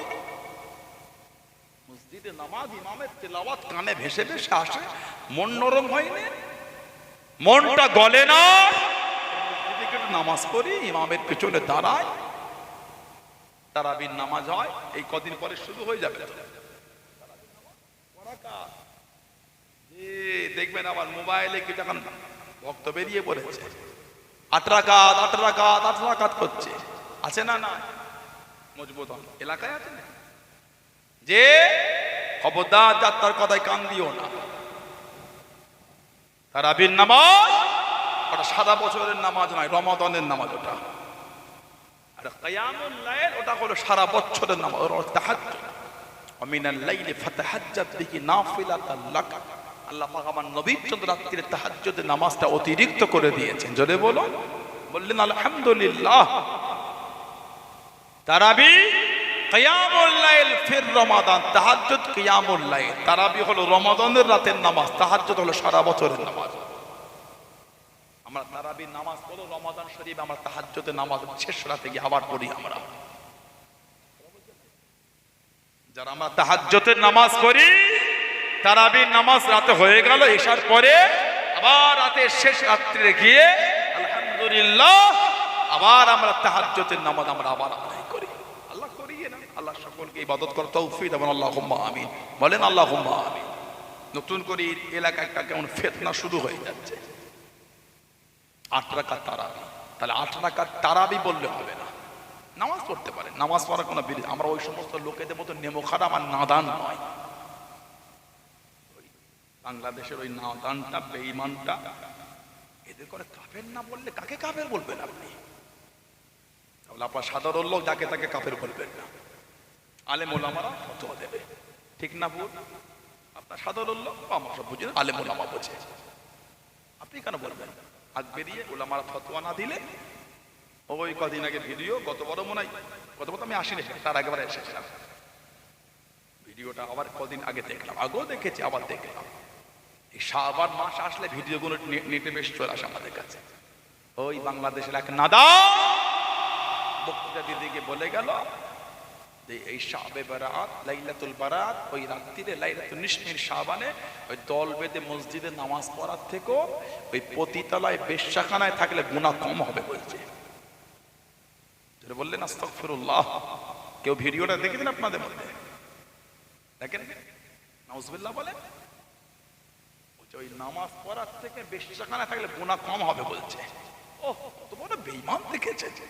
আমি কিছুক্ষণ ধরেই নিলাম যে শাবানের 15 তারিখে রাত্রিরে নামাজের কোনো হাদিস নাই, আমি ধরে নিলাম। তারপরে যদি কেউ নামাজ পড়ে গুনাহ হবে। কথা বলছেন না কেন? ঈশান নামাজ আমাদের মসজিদে হয়ে গেছে ঈশান নামাজ, এখন যদি এখান থেকে 3টে লোক উঠে গিয়ে নামাজ পড়ে গুনাহ হবে? মাকরুহ ওয়াক্ত ছাড়া যখন ইচ্ছা নামাজ পড়তে পারে, মাকরুহ ওয়াক্ত ছাড়া যখন খুশি নামাজ পড়তে পারে। বুঝতে পারেন এত বড় জবানে তোমার জোর হলো কি করে? আল্লাহকে সিজদা দিতে তুমি বেশ্যাখান তাহলে গুনাহ কম হবে বলছো তুমি? নাদান বেঈমান কোথাকারে, কাফের। যতক্ষণ প্রকাশ্য গুনার প্রকাশ্য তওবা হয়, গোপনের গুনাহ গোপনে তওবা হয়। প্রকাশ্য গুনার প্রকাশ্য তওবা হয়, গোপনের গুনাহ গোপনে তওবা হয়। যতক্ষণ তওবা না করছে, উলামায়ে আহলে সুন্নাত ওয়াল জামাতের ফতোয়া আছে, ঈমান থাকবে না। নামাজকে তুমি এত নোংরা জিনিসের সঙ্গে তুলনা করেছো, নামাজ এত নোংরা জিনিসের সঙ্গে তুলনা। তারপরেও বলছি শাবানের 15 তারিখের রাত্রিরে অতিরিক্ত নামাজের হাদিস আছে। সুবহানাল্লাহ বলে। সুনান ইবনে মাজাহ শরীফের রিওয়ায়াত, হুজুর নিজে বলেছেন ফাকুমু লাইলাহা ওয়া সুমু নাহারহা ইযা কানা রমাদান। আল্লাহ নবী বলেন ইযা কানা লাইলাতুন নিসফিন শাবান, যখন তোমাদের কাছে শাবানের মধ্য রজনী আসবে, ফাকুমু লাইলাহা ওয়া সুমু নাহার, তোমরা রাত্রিরে কিয়াম করবে আর দিনের বেলা রোজা রাখবে। জোরে বলে। ওই রাত্রিরে নামাজের হুকুম আল্লাহর নবী নিজে দিয়েছেন। বলেন না সুবহানাল্লাহ। আমার ভাইয়েরা, বাপজানেরা, ছেলেরা, যুবকেরা, মুরব্বীরা, খবরদার যাত্রার ফোন থেকে হই হই করবেন না। তারাবির নামাজ করাটা কেউ যদি বলে 8 রাকাত তারাবি বলবেন না। আপনি নামাজ পড়েন না, কে মানা করেছে আপনাকে? আমরা অত নাদান নাই যে কাউকে নামাজ পড়তে মানা করব। পড়ে নামাজ পড়ে, তারাবি বলবেন না। তারাবি বলতে গেলে কম করে 12 রাকাত নামাজ হতে হবে। তারাবি বলতে গেলে কম করে করাকাত বলে, কম করে 12 রাকাত হতে হবে। হাদিস শরীফের কিতাবে এসেছে, মুসান্নাফে ইবনে আবি শাইবা বলে হাদিস শরীফের কিতাব আছে, মুসান্নাফে ইবনে আবি শাইবা, ওই কিতাবে হাদিস এসেছে তাবিন আবুল বুখতারি আনাবিল বুখতারি রাহমাতুল্লাহ আলাইহি আন্নাহু কানা সাল্লি খামসা তারবিহাতিন ফির রমাদান ওয়া ইতরু বিসালাসিন। তিনি বলে, আবুল বুখতারি তিনি বলেন যে রমাদান মাসে 5 তারবিয়ার সাথে নামাজ পড়তেন এবং 3 রাকাত বেতেরও পড়তেন। তাবিনরা কাদের দেখেছে? কাদের দেখলে তাবি হয়? সাহাবাদের দেখলে। হুজুরের আমল আমি আপনি ভালো বুঝবো না, সাহাবারা ভালো বুঝবেন। সাহাবাকে দেখেছেন কি খামসা তারবিয়াতের 5 তারবিয়া আর তার সঙ্গে 3 রাকাত বিতির। সুবহানাল্লাহ বল। এখন কথা হলো তারবিয়া। আল্লামা ইবনে হাজার আসকালানী রাহমাতুল্লাহ, হুজ্জাতুল মুহাদ্দিসিন ইবনে হাজার আসকালানী হুজুর রাহমাতুল্লাহ, উনি বুখারী শরীফ ব্যাখ্যা করতে ফাতহুল বারী বলে কিতাব লিখেছেন। ইবনে হাজার আসকালানী রাহমাতুল্লাহ উনি এই কিতাবে তারাবিটা হলো বহু বচন। তারাবি হলো বহু বচন, এর এক বচন হলো তারবিয়া। তারবিয়া মানে 4 রাকাত নামাজের পর আমার জিরোই না, কিছুক্ষণ বসি না, দোয়া পড়ি, সুবহানাল্লাহিল মুলকি ওয়া লাহুল কুওয়াতি, সুবহানাল্লাহিল ইজ্জাতি ওয়াল আজমাতি ওয়াল হাইবাতি ওয়াল কুদরাতুল কিবরিয়া ইল জাবারুত করেন না। এই যে কিছুক্ষণ রেস্ট নেয়া, এটা হলো এক তারবিয়া। দুইবার বৈঠক হলে ক রাকাত নামাজ হবে? দুইবার বৈঠক হলে দুই তারবিয়া, 8 রাকাত। 8 রাকাতে দুবার রেস্ট নেয়া। আর 2 রাকাত নামাজে তো একবার বৈঠকে সালাম দিই, ওটা বলি না। 4 রাকাতে ওই যে একবার জিরানো হয়, ওটাকে বলা হয় তারবিয়া। আর দুইবার রেস্ট নিতে গেলে 8 রাকাত নামাজ, তার নাম হবে তারবিহাতান। কি না? 8 রাকাত নামাজ বলে তারাবি বললে হবে, তারবিহাতান বলতে হবে। তোমরা যে বলো তারাবি না, বলো আমরা তারবিহাতানের নামাজ পড়ছি। কিসের নামাজ? তারবিহাতান। পৃথিবীর ইতিহাসে তারবিহাতান বলে কোনো নামাজ নাই। কম করে 12 রাকাত না হলে তারাবি হবে না। এখানে বলা হচ্ছে খামসা তারবিহাত। খামসুন মানে আর বাউন মানে 4। খামসুন তারবিয়া 5 তারবিয়া মানে 4-5। হ্যাঁ, তাবি বলে আমরা রমাদান মাসে 20 রাকাত নামাজ পড়তাম, তার সঙ্গে 3 রাকাত বিতরে পড়তাম। জোরে বলো, আর একটু জোরে বলা গেল না? আল্লাহ আমাদের ফিতনা থেকে দূরে রাখেন, বলুন আল্লাহুম্মা আমিন। জোরে বলেন আল্লাহুম্মা আমিন। খবরদার যাত্রার কথায় কান দিও না, খবরদার যাত্রার ভিডিও দেখবেন না। নীতির জায়গায়, ইমানের জায়গায় নিজে কট্টর হন। এ মাথা ছুটছেন কেন আপনি? সানাউল্লাহ সিদ্দিকী খারাপ আমাকে বাদ দিয়ে দিলেন, হকটাকে তো ধরে রাখবেন। পীর ওলি এনারা যদি মিথ্যার বাতিল হয়ে গেলেন, তাহলে ওনাদের দ্বারা যে আল্লাহ এই জমিনে দ্বীনের খেদমত করেন, তাহলে ওটাও তো খেদমতটা বাতিল হয়ে গেল। তো সানাউল্লাহ সিদ্দিকী খারাপ, সানাউল্লাহ সিদ্দিকী টাকাটা খাওয়া যাবে, বুঝতে পারেন না? আল্লাহর ওলিরা যদি বাজে হয়, বেদাতি হয়, নোংরা হয়, ওনারা যে এই জমিনে দ্বীনের দাওয়াত দিন, ওটা তাহলে কি হবে? পাশে হারুয়া আছে না? না, বীর গুরু আব্বাস আলী গাজী হুজুর আহমদ শুয়ে নাই, উনি এই জমিনে দ্বীনের খেদমত করেছেন না করেন? এখন যদি আব্বাস আলী হুজুরকে আপনি গালি দেন, উনি যে এই জমিনে দ্বীনের খেদমত করে, ওইটা তাহলে কি করবেন আপনি? বুঝতে পারছেন না? পারছেন না? খাজা হুজুরকে গালি দিলে, খাজা হুজুরকে পাটি আল্লাহ পাক এই জমিনে 90 লক্ষ কাফেরকে আল্লাহ পাক ওনার হাতেই হাত দিয়ে ইমানের কালিমা পড়ে আল্লাহ মুসলমান করিয়েছেন। খাজা হুজুর যদি খারাপ হয়, উনি যে এত লোককে দ্বীনের দাওয়াত দিলে, ওটা তাহলে কি হবে? ওই দ্বীনের দাওয়াতটা মিথ্যা হয়ে গেল। তাহলে আস্তাগফিরুল্লাহ, নাউযুবিল্লাহ মিন যালিক। কি খবরদার, যাতার ভিডিও থেকে হই হই করতে হয় না। ওদের ভাষা মিষ্টি, কত মধুর আপনি জানেন। মিসরি ছুরি বোঝেন? আমরা বাংলা ব্যাকরণে বলি মিসরির ছুরি। ডুমুরের ফুল হয়ে গেলি রে, কেন রে? কতদিন তোকে দেখিনি, ডুমুরের ফুল হয়ে গেলি। বাংলা ব্যাকরণ পড়ে কর্ম করো, কর্তি করো, নাই সব। তাহলে হাতে হাড়ি ভেঙে দেবো। কিসের হাড়ি ভাঙবি রে? মাটির হাড়ি না, পেতলের হাড়ি। মানে নারে খ্যাপা, ওর গোপন কথা বলে দেবো, তাই না? ব্যাকরণ আছে কোনো? তো ক্লাস 11 ব্যাকরণটা হাটে হাড়ি ভেঙে দেবো। মাটির হাড়ি না পিতলের হাড়ি? বলে পিতলের নাই, মাটির নয়, আর কাঁচেরও না। তাহলে আর ওর গোপন কথা ফাঁস করে দেবো, এটাই না করে। ডুমুরের ফুল মানে তো দেখা সাক্ষাৎ পাওয়া যাচ্ছে না, কোথায় চলে গেল ডুমুরের ফুলের মতন, গায়েব হয়ে গেলে কতদিন কত করে দেখলাম। সেরকম এদের এই অবস্থা হয়েছে। আল্লাহ ফিতনা থেকে আমাদের হেফাজত করে, বলো আল্লাহুম্মা আমিন। জলে বলে আল্লাহুম্মা আমিন। আমার ভাইয়েরা, বাপজানেরা, ছেলেরা, যুবকেরা, মুরব্বীরা, হযরতে আব্দুল্লাহ যুলফিকারঈন রাদিয়াল্লাহু তাআলা আমার নবী পাকের কাছে গেলেন মদিনা শরীফ, ফজরের আযান। উনি হুজুরা শরীফের বাইরে দাঁড়িয়ে, যেই হুজুর বার হয়েছে, আমার হুজুরের চেহারা দেখে মনটা খুশি হয়ে গেল। জোরে বলুন না সুবহানাল্লাহ। আমার হুজুর ইমামে জায়গায় গিয়ে দাঁড়ালেন, নামাজ হয়ে গেল। হুজুর ঘুরে বসে ওয়াজ করতে করতে বলে, এই কে তুমি? আগে তো আমার দরবারে কোনোদিন দেখি না। উনি হুজুরের কাছে গিয়ে বলে, হুজুর আমি আব্দুল উজ্জা, হুজুর আমি মুসলমান হয়েছি। হুজুরের হাত ধরে কালিমা পড়লে, আল্লাহ নবী বলে তোমার নাম আজ থেকে আব্দুল উজ্জা না, আমি নবী তোমার নাম আজ থেকে দিয়ে দিলাম আব্দুল্লাহ। জোরে বলুন না সুবহানাল্লাহ। চাদরটা ছিঁড়ে দুটো ভাগ করেছিলেন, যেদিন সাহাবাদের উনি শুনিয়েছেন, সেদিন থেকে সাহাবারা ওনাকে বলতেন যুলফিকারঈন, 2 চাদর ওয়ালা। জোরে বলুন না সুবহানাল্লাহ। হযরতে আব্দুল্লাহ যুলফিকারঈন রাদিয়াল্লাহু তাআলা, আমার নবী ওনাকে আসহাবে সুফফা সদস্য করে দিলেন। আসহাবে সুফফা নবী পাকের সাথে থাকতেন ওনারা। খাবারটাও হুজুরের বাড়ি থেকে বার হতো, খাওয়া দাওয়া হুজুর বাড়ি থেকে পাঠাতেন। সাহাবারা এসে একদিন হুজুরকে বলে, ইয়া রাসূলুল্লাহ, হুজুর একটু ওনাকে মানা করে দেন না, উনি এত জোর তেলাওয়াত করে, আমাদের ইবাদত অসুবিধা হয়ে যায়, একটু মানা করে দেন। যেই বলেছে হুজুর মানা করে, আমার নবীর নূরের চোখ দিয়ে টপ টপ করে পানি ঝরছে। আল্লাহ নবী কাঁদছে না, বলছে, ও আমার সাহাবারা, আমি নবী আমার আব্দুল্লাহকে মানা করতে পারবো না, আর তোমরাও মানা করো না। আমার আব্দুল্লাহ আল্লাহ রাসূলকে এত ভালোবেসেছে, সব ছেড়ে দিয়ে শুধু একটা চাদর জড়িয়ে আমার দরবারে চলে এসেছে। বলুন না সুবহানাল্লাহ। আমার আব্দুল্লাহ সব ছেড়ে দিয়ে শুধু একটা চাদর এটা জড়িয়ে আমার দরবারে এসেছে। আল্লাহ রাসূলকে এত ভালোবেসেছে, ওকে অর্থ হাতছানি দিয়ে ডেকেছে, ও অর্থের দিকে তাকায়নি। আল্লাহ রাসূলের প্রেমে সব রেখে চলে এলো। আমার সাহাবারা, আমার আব্দুল্লাহকে মানা করো না, ইতমিনানের সাথে তাকে আল্লাহ পাকের কোরআন শরীফ তেলাওয়াত করতে দাও। যদি বলুন সুবহানাল্লাহ। সেই সাহাবাদের জীবনী পড়ে মানা আর মহব্বতটা কি জিনিস। আল্লাহ আমাদের কবুল করে, আল্লাহ আমাদের সকলকে সেই পথে সেই রাস্তার আরোহী করে। বলুন আল্লাহুম্মা আমিন।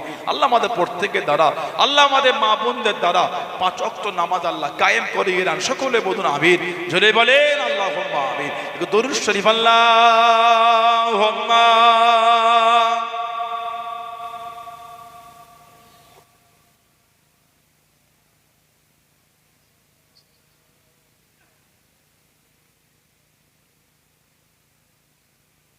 আল্লাহুম্মা সাল্লি আলা সাইয়্যিদিনা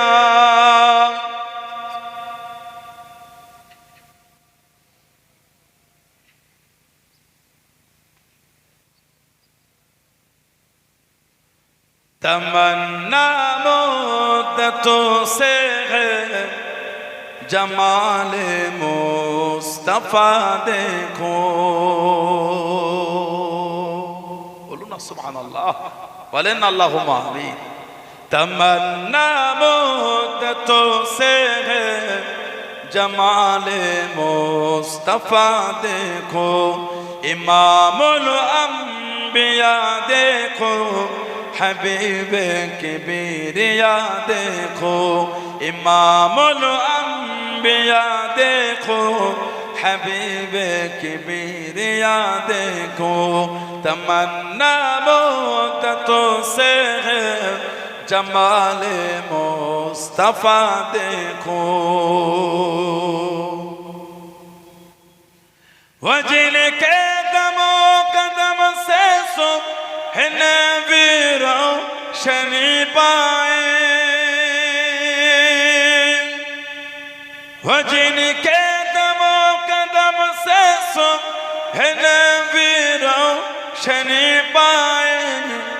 मुनव्वर कर दिया जिसने फज़ा वो रहनुमा देखो। मुनव्वर कर दिया जिसने फज़ा वो रहनुमा देखो। इमामुल अंबिया देखो, हबीब किबरिया देखो। तमन्ना मुद्दतों से है जमाल मुस्तफा देखो। वो जिनके बरकतों से रुबाना बसोत आलम में, वो जिनके बरकतों से रुबाना बसोत आलम में। तमन्ना कल्ब मुजतर की वो दूर में बहा देखो। तमन्ना कल्ब मुजतर की वो दूर में बहा देखो। इमामुल अंबिया देखो, हबीब किबरिया देखो। तमन्ना मुद्दतों से है जमाल मुस्तफा देखो। कदम बाहिर मदीना से तसव्वुर में मदीना गए। बोलो ना सुभानअल्लाह, बोले ना अल्लाहुम्मा आमीन। कदम बागिर मदीना से तसव्वुर में मदीना है कदम बागिर मदीना से तसव्वुर में मदीना है इलाही या इलाही अज़मतों की इंतहा देखो इलाही या इलाही अज़मतों की इंतहा देखो इमामुल अंबिया देखो हबीब किबरिया देखो तमन्ना मुद्दतों से है जमाल मुस्तफा देखो अल्लाहुम्मा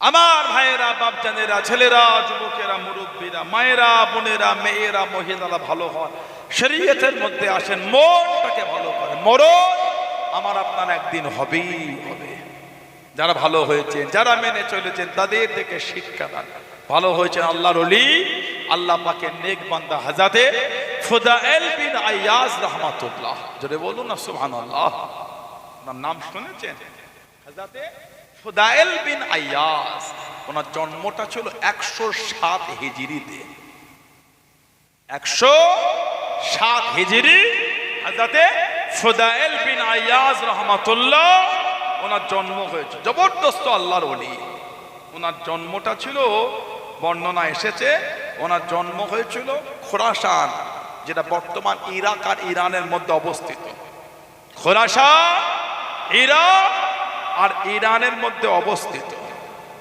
খোরাসান হযরতে ফুদাইল বিন আইয়াজ রাহমাতুল্লাহ আর একটা বর্ণনা এসেছে ওনার জন্মটা হলো উজবেকিস্তানের সামারকান্দ মধ্য এশিয়ার একটা দেশের নাম হলো উজবেকিস্তান সামারকান্দ গত ডিসেম্বর মাস 26-27 তারিখে উজবেকিস্তান থেকে ফিরলাম সফর থেকে আমার জুনায়েদ ভাই আর আমি দুবাই গিয়েছিলাম উজবেকিস্তানের সামারকান্দে শুয়ে আছেন ওর পাশেই কারতানিকা বলে গ্রামে হযরতে আবু আব্দুল্লাহ মুহাম্মদ ইবনে ইসমাইল বুখারী রাহমাতুল্লাহ ইমাম বুখারী হুজুর ওইখানে শুয়ে আছে আর বুখারা ইমাম বুখারী হুজুরের বাড়ি মাজারটা হলো কারতানিকা আর বুখারায় শুয়ে আছেন হযরতে ইমাম বাহাউদ্দিন নকশবন্দ রাহমাতুল্লাহ নকশবন্দ তরিকার ইমাম ওনার নাম হলো বাহাউদ্দিন উনি যেদিকে দেখতেন অটোমেটিক আল্লাহ লেখা হয়ে যেত এটা বলবেন না উনি যেদিকে চোখ তুলে তাকাতেন আল্লাহ লেখা হয়ে যেত গাছের পাতায় পাথরে আল্লাহ লেখা হয়ে যেত ওই জন্য ওনাকে বলা হয় নকশবন্দ নকশা করনে ওয়ালা জোরে বলুন না সুবহানাল্লাহ নকশবন্দি আর মুজাদ্দিদিয়া তরিকা ধারাটা একটাই ওই তরিকায় জিকরে জলি নাই মানে জোরে জিকির না খালি আস্তে চিশতিয়া তরিকায় কাদিরিয়া তরিকায় জিকরে জলি আছে জিকরে খফিও আছে জোরে জিকির আস্তে জিকির দুটোই আছে আওয়াজ করে লা ইলাহা ইল্লাল্লাহ এটা হলো জিকরে জলি আর জিকরে খফি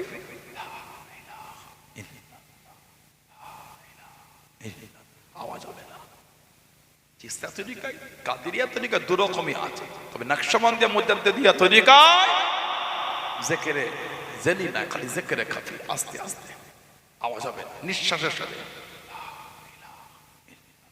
নিঃশ্বাসের সাথে হবে হযরতে ইমাম বাহাউদ্দিন নকশবন্দ রাহমাতুল্লাহ ওনার মাজারটা হলো বুখারায় জবরদস্ত আল্লাহর ওলি ছিলেন চার তরিকার মধ্যে আল্লাহ ওনাকে একটা তরিকার ইমামের দরজা দিয়েছে জলে বলুন না সুবহানাল্লাহ আর হযরতে ইমাম বুখারী রাহমাতুল্লাহ ওনার মাজারটা হলো সামারকান্দের কারতানিকা আর সামারকান্দ শহরে মাজারটা হলো হযরতে ইমাম আবু মনসুর আল মাতুরিদি হুজুর আমাদের আকীদার ইমাম আমাদের ফিকহি ইমাম হলো ইমাম আবু হানিফা নুমান বিন সাবিত রাহমাতুল্লাহ আর আমাদের আকীদার ইমাম হলেন ইমাম আবু মনসুর আল মাতুরিদি আমাদের আকীদার ইমাম হলেন হাজরাতে ফুদাইল বিন আইয়াজ রাহমাতুল্লাহ জবরদস্ত আল্লাহর ওলি, কিন্তু সূচনাটা ছিল জীবনের অন্য রকম। ওনার যৌবনটা কেটেছে ডাকাতি দিয়ে, যৌবনের সূচনা হয়েছে। বড় ডাকাতের সর্দার ছিল উনি, দল বললে ডাকাতি করতে। আপনাদের এই দেগঙ্গার মধ্যে তো পড়ছে, আপনার ব্যবসা বাণিজ্য বিভিন্ন জায়গায় চলে যায়। মধু বসাতে যে বাক্স নিয়ে বার হয়ে গেল মালদা, বিভিন্ন জায়গায় বাগানে সবজির ব্যবসা, মাছের ব্যবসা, বিভিন্ন ব্যবসা বাণিজ্য, গাড়ি নিয়ে অকটক টাকা নিয়ে চলে গেল বাইরে। 2-4 দিন 5 দিন পরে ফিরবে। ব্যবসা সূত্রের দূরে দূরে। আগে তো টাকা পয়সা কাছেই নিয়ে যেতে হতো, এখন আর কাছে নিয়ে মোবাইলে নিয়ে চলে যাচ্ছে। মোবাইলে কি করে নিয়ে, মানে ওই Paytm, Google pay, phone pay, online transaction, ওখানে মাল কিনে এই তোর কিউআর কোডটা দে, তো মোবাইলে কিউআর কোড দিল, স্ক্যান করে টাকা ট্রান্সফার করে দিল। ও চুরি হবার ভয় নেই এখন। মোবাইল যদি হারিয়েও যায় ও টাকা ট্রান্সফার হবে না, কেন? পিন কোড তো সবাই জানে না, যে পাসওয়ার্ডটা আছে ওটা সবাই জানে না। হাজরাতে ফুদাইল বিন আইয়াজ, তখনকার মানুষ তো টাকা কাছে করে নিয়ে যেত। ঘোড়ার গাড়ি, গরুর গাড়ি, ঘোড়ার গাড়ি, ঘোড়ার পিঠে, গাদার পিঠে, আপনার উটের পিঠে করে সফর হতো তৎকালীন সময়। 2 দিন 4 দিনের সফর, মাঝে মাঝে জায়গায় জায়গায় তাবু করা থাকতো, ওইখানে এসে রেস্ট নিত। যেমন আমাদের বাজারগুলোতে প্রতীক্ষালয় করা আছে, কিছুক্ষণ রেস্ট নেওয়া। যখন আমরা দূরে সফরে যাই, 2-1 জায়গায় দাঁড়িয়ে একটু চা খেলাম, একটু রেস্ট নিলাম। এমনি সফরের নিয়মই এটা, একটু জিরিয়ে জিরিয়ে নামাজের সময় হলো মসজিদ থেকে দাঁড়িয়ে একটু নামাজটা আদায় করে নিলাম, একটু বার হয়ে একটু চা পানি খেলাম। হযরত ফুদাইল বিন আইয়াজ ওই ডাকাতের দল নিয়ে উনি ঘুরতেন, কাফেলা নিয়ে উনি ঘুরতেন। আর ওই কাফেলা এসে লোক জড়ো হলে ওদের কাছে মাল লুট করতেন ভয় দেখিয়ে। বড় ডাকাতে কাফেলা ছিল। হুজুর আমার কাফেলা নিয়ে বার হয়ে গেলেন। ও যুবকেরা, হুজুর আমার কাফেলা নিয়ে চলে গেলেন। আল্লাহর ওলি কাফেলাকে হুকুম করে দেন, তাঁবুর মধ্যে নিজে চলে গেলেন, তাঁবুর ভেতরে চলে গেলেন। আল্লাহর ওলি নামাজটা শুরু করে দেন, নামাজটা চালু করে দেন। একজন বড় ব্যবসায়ী মনটা খারাপ হয়ে গেল, মনটা নরম হয়ে গেল। আমার মালটা লুট হয়ে যাবে, আমার মালটা চুরি হয়ে যাবে। ও যুবকেরা, চতুর্দিকে খুঁজে খুঁজে তাঁবুটা দেখতে হবে। তাঁবুর মধ্যে গিয়ে দেখেন একজন মানুষ আল্লাহর ইবাদতে মগ্ন হয়ে আছে, নামাজ থেকে ফানে করেন। ওনাকে জানিয়ে দেন আমার এই মালটা চুরি হয়ে যাবে। আগে ডাকাতি হয়, দস্যুরা ডাকাতি করে, এই মালটাকে জিম্মা রাখতে পারবেন। ডাকাতি খানা মিটে গেলে, জমিনটা শান্ত হয়ে গেলে আমার মালটা আমি আবার নিয়ে চলে যাব। উনি হুকুম করে দেন, মালটাকে রেখে বাইরে চলে গেলেন। ডাকাতি মিটে গেল। ও যুবকেরা, টুকটুক করে বার হয়ে তাঁবুর মধ্যে মালটাকে নিতে গিয়ে দেখেন যারা ডাকাতি করছিল তারাই ওনাকে গোল করে ঘিরে বসে বসে আলোচনা করা শুরু করে দিয়েছে। মনটা খারাপ হয়ে গেল, মনটা নরম হয়ে গেল। ও যুবকেরা, আল্লাহর ওলি হযরত ফুদাইল বিন আইয়াজ ওনার দিকে তাকিয়ে তাকিয়ে জানিয়ে নেন ইনার মালটা ফিরিয়ে দাও, ওনার মালটা দিয়ে দাও, ওনার মালটা আমি নেব না। উনি যখন আমাকে জিম্মা দিয়ে মালটা রেখে গেল, আমি তখন ইবাদত করি আল্লাহ পাকের ভালোবাসায়। উনি আমাকে বিশ্বাস করে মালটা রেখে দেয়, ওই মাল আমি নেব না, ওই মালটা ফিরিয়ে দাও। জোরে বলুন সুবহান, আর একটু জোরে বলুন সুবহান। এই মালটা আমি নিচ্ছি না। সব ডাকাতি হয়, উনি কিছু না খুঁজে তাঁবুতে গিয়ে দেখে নামাজ পড়ছে। ওটা কে? ফুদাইল বিন আইয়াজ। উনি ডাকাতের সর্দার হলো, নামাজটা পড়তো। আর ওনার হুকুম দিয়েছিল দুটো, বাচ্চাদের হাতে আর মেয়েদের, বাচ্চাদের আর মেয়েদের ওপর জুলুম করবে না।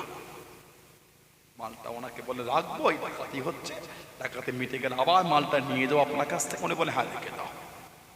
বাইরে গিয়ে লুকিয়ে গেল, ডাকাতি মিটে গেছে। মাল নিতে এসে দেখে তারাই ডাকাতি করছিল, ওরাই ওনাকে ঘিরে বসে মালের ভাগ হবে। এবার দরজায় দেখে মন খারাপ। বাংলায় প্রবাদ আছে, বাঘের কাছে ছাগল পালতে দিয়েছে, বাঘের কাছে ছাগল পালতে দিয়েছে। মনটা খারাপ। ফুদাইল বিন আইয়াজের নজর যেই পড়েছে, এই মালটা ওনার ফিরিয়ে দাও, ওই মাল আমি নেব না। কেন? যখন আমার কাছে মালটা রেখে যাচ্ছে আমি তখন ইবাদত করছি, আমাকে ভরসা করে মাল রাখেন, আল্লাহর ভালোবাসায় আমাকে ভরসা করে মাল রেখেছে। ও বলুন না সুবহানাল্লাহ। ওই মালটা আমি নেবো না, ওই মালটা ওনার ফিরিয়ে দাও, বলুন না সুবহানাল্লাহ। মাল ফিরিয়ে দিলে আল্লাহ ওনার অন্তর ইমানের আর তওবার একটা নূর আল্লাহ দিয়ে দিলেন। ডাকাতি করছে, ডাকাতি করে, কোন একদিনে এক জায়গায় বড় কাফেলা এসে আশ্রয় নিয়েছে কোন একটা জায়গায়, গভীর রাত্রিরে প্রাচীর ডিঙ্গে ঢুকেছে, ওই কাফেলা লুট হবে, মাল চুরি হবে, ডাকাতি হবে। রাত্রিরে গিয়ে দেখছে সব ঘুমাচ্ছে, একজন জেগে জেগে তেলাওয়াত করছে, হাফেজ, একজন হাফেজ তেলাওয়াত। উনি যখন যাচ্ছেন তখন তেলাওয়াতের কোরআন শরীফের সূরা হাদীদ তেলাওয়াত, সূরা হাদীদ 16 নম্বর আয়াতটা কানে আসছে, আলাম ইয়ানিল্লাযিনা আমানু আন তাখশা কুলুবুহুম লিযিকরিল্লাহ। কোরআন শরীফ সূরা হাদীদ 16 নম্বর আয়াত, আলাম ইয়ানিল্লাযিনা আমানু আন তাখশা কুলুবুহুম লিযিকরিল্লাহ। আয়াতটা যখন ওনার কানে আসলো থমকে গেলেন। এখনো কি ইমানদারদের জন্য সময় আসেনি যে আল্লাহর উপরে ও তার নাজিলকৃত বাণীর উপরে নিজের মনটা বিনয় করবে, মজবুত হবে, ফিরে আসবে, দাঁড়িয়ে গেল কাঁদছে, মানে যে আমি এখনো তাহলে আল্লাহর মুমিন বান্দা হতে পারিনি। আলাম ইয়ানিল্লাযিনা আমানু তাখশা কুলুবুহুম লিযিকরিল্লাহ। উনি রুমের মধ্যে গেলেন, হাফেজ সাহেব কেবল আরেকবার তেলাওয়াত করে আবার বলে আলাম ইয়ানিল্লাযিনা আমানু আন তাখশা কুলুবুহুম লিযিকরিল্লাহ। উনি শুনছেন আর চোখ দিয়ে পানি পড়ছে। ওখানে বসে বসেই আল্লাহর দরবারে খালেস দিলে তওবা করে নিলেন। জোরে বলো, আর কি জোরে বলা গেল না? তওবা হয়ে গেল, প্রাচীর ডিঙ্গে ফিরে গেলেন। ডাকাতি করা ভুলে গেছে, ডাকাতি করা ভুলে গেছে, ফিরে এলে কাফেলায় বললেন যে আমি আর তোমাদের আজ থেকে ডাকাতের সর্দার না, তোমরা নতুন সর্দার খুঁজে নাও, আমি আর এর মধ্যে না, আমি তওবা করে নিয়েছি। সুবহানাল্লাহ বলবেন না? ওনার দলবল বলছে তা কি করে হয়? ডাকাতি করলাম একসাথে, তওবা একা একা করলে কি করে হবে? ডাকাতি যেমন একসাথে হয়েছে, তওবাটাও একসাথেই হবে। গোটা কাফেলা তওবা করে আল্লাহ ওয়ালা হয়ে গেল। জোরে বলুন না, আর একটু জোরে বলা গেল না? ডাকাতি ছেড়ে দিলে। তবে তাবুতে গিয়ে কিন্তু উনি বসতেন, যখন ওই লোক কাফেলার লোক সব আসতো, ব্যবসায়ীরা একে অপরকে বলতো, উনি শুনতেন আর কাঁদতেন। এই এলাকাটা বলে ফুদাইল বিন আইয়াজের এলাকা, রাত শেষ হওয়ার আগে বার হয়ে যেতে হবে, নাহলে একটাও মাল পাবে না, সব চুরি করে নেবে। রাত ফুরাবার আগে এই এলাকা ছেড়ে দাও। ওই মজলিসে বসে বসে শুনতেন আর কাঁদতেন। বলা মিটে গেলে উনি উঠে দাঁড়িয়ে দাঁড়িয়ে বলতেন, ও ব্যবসায়ী ভাই, আমি হলাম ফুদাইল বিন আইয়াজ, আমি আর ডাকাতি চুরি করি না, আমি ভালো হয়ে গেছে, আমি আল্লাহর দরবারে খালেস দিলে তওবা করে নিয়েছি। তোমাদের ভয় নাই, নির্দ্বিধায় ব্যবসা করো। এক আয়াত শুনে আল্লাহ অন্তরে হেদায়েতের নূর দিয়ে দিলেন। আর এতদিন ধরে উলামাদের জবান থেকে শুনছেন, কত আয়াত জীবনে শুনেছেন, এখনো ভালো হতে পারছেন না, এখনো নিজেকে দিনের রাস্তায় ফেরাতে পারছেন না। কারণ কষ্ট তো এইখান থেকে শুনছেন না, খালি এইখান থেকে শুনে বার করে দিয়েছেন। তো আজ এইখান থেকে শোনার চেষ্টা করে, দেলবে খালেস দিলে অশুনে। ফুদাইল বিন আইয়াজ রাহমাতুল্লাহ এই যার যার মাল চুরি করেছে, সব মাল নিজের যা অর্থ ছিল সব আস্তে আস্তে ফিরিয়ে দিচ্ছে, সব ফিরাচ্ছে, সব ফিরিয়ে দিচ্ছে। কিতাবে এসেছে ফিরিয়ে ফিরিয়ে উনি নিঃস্ব হয়ে গেলেন, আর কিচ্ছু না। যত চুরি করে সব তো নাই, কিছু তো খরচাও হয়েছে, আর কিচ্ছু। একটা ইহুদির মাল বাকি রয়ে গেল, এক ইহুদির মাল বাকি রয়ে গেল। ইহুদির কাছে চলে গেলে, ভাই চিনতে পেরেছেন কে? না অমুক রাত্রিরে অমুক সময় অমুক এতে আপনার এই মাল চুরি হয়েছে। হ্যাঁ হ্যাঁ চুরি হয়েছে। কে আপনি? সে আমি সেই চোর ফুদাইল বিন আইয়াজ। আবার কি করতে চলে গেলে? না না, আমি এবারে মাপ চাইতে এসেছি। আহা বলেন না সুবহানাল্লাহ, আমাকে মাফ করে দাও, আমি অন্যায় করেছি, ভুল, মাফ করে দাও। উনি বলছেন না, মাপ যদি চাইতে হয় মাল ফেরত দিতে হবে। মাপ যদি চাইতে হয় আমার মাল আমাকে নাই, মাফ হবে না। উনি বলছেন মাফ করে দাও না। তখন আমাকে তার কিচ্ছু নাই দিবার মতো। তখন উনি বললেন, আমার এই ঘোড়াগুলি আছে, ওর খাবার দিবার জন্য কাজের লোক হিসাবে আপনাকে থাকতে হবে। উনি বলছেন মাপ যদি করেন আমি তাতেই রাজি আছি। জোরে বলুন না সুবহানাল্লাহ।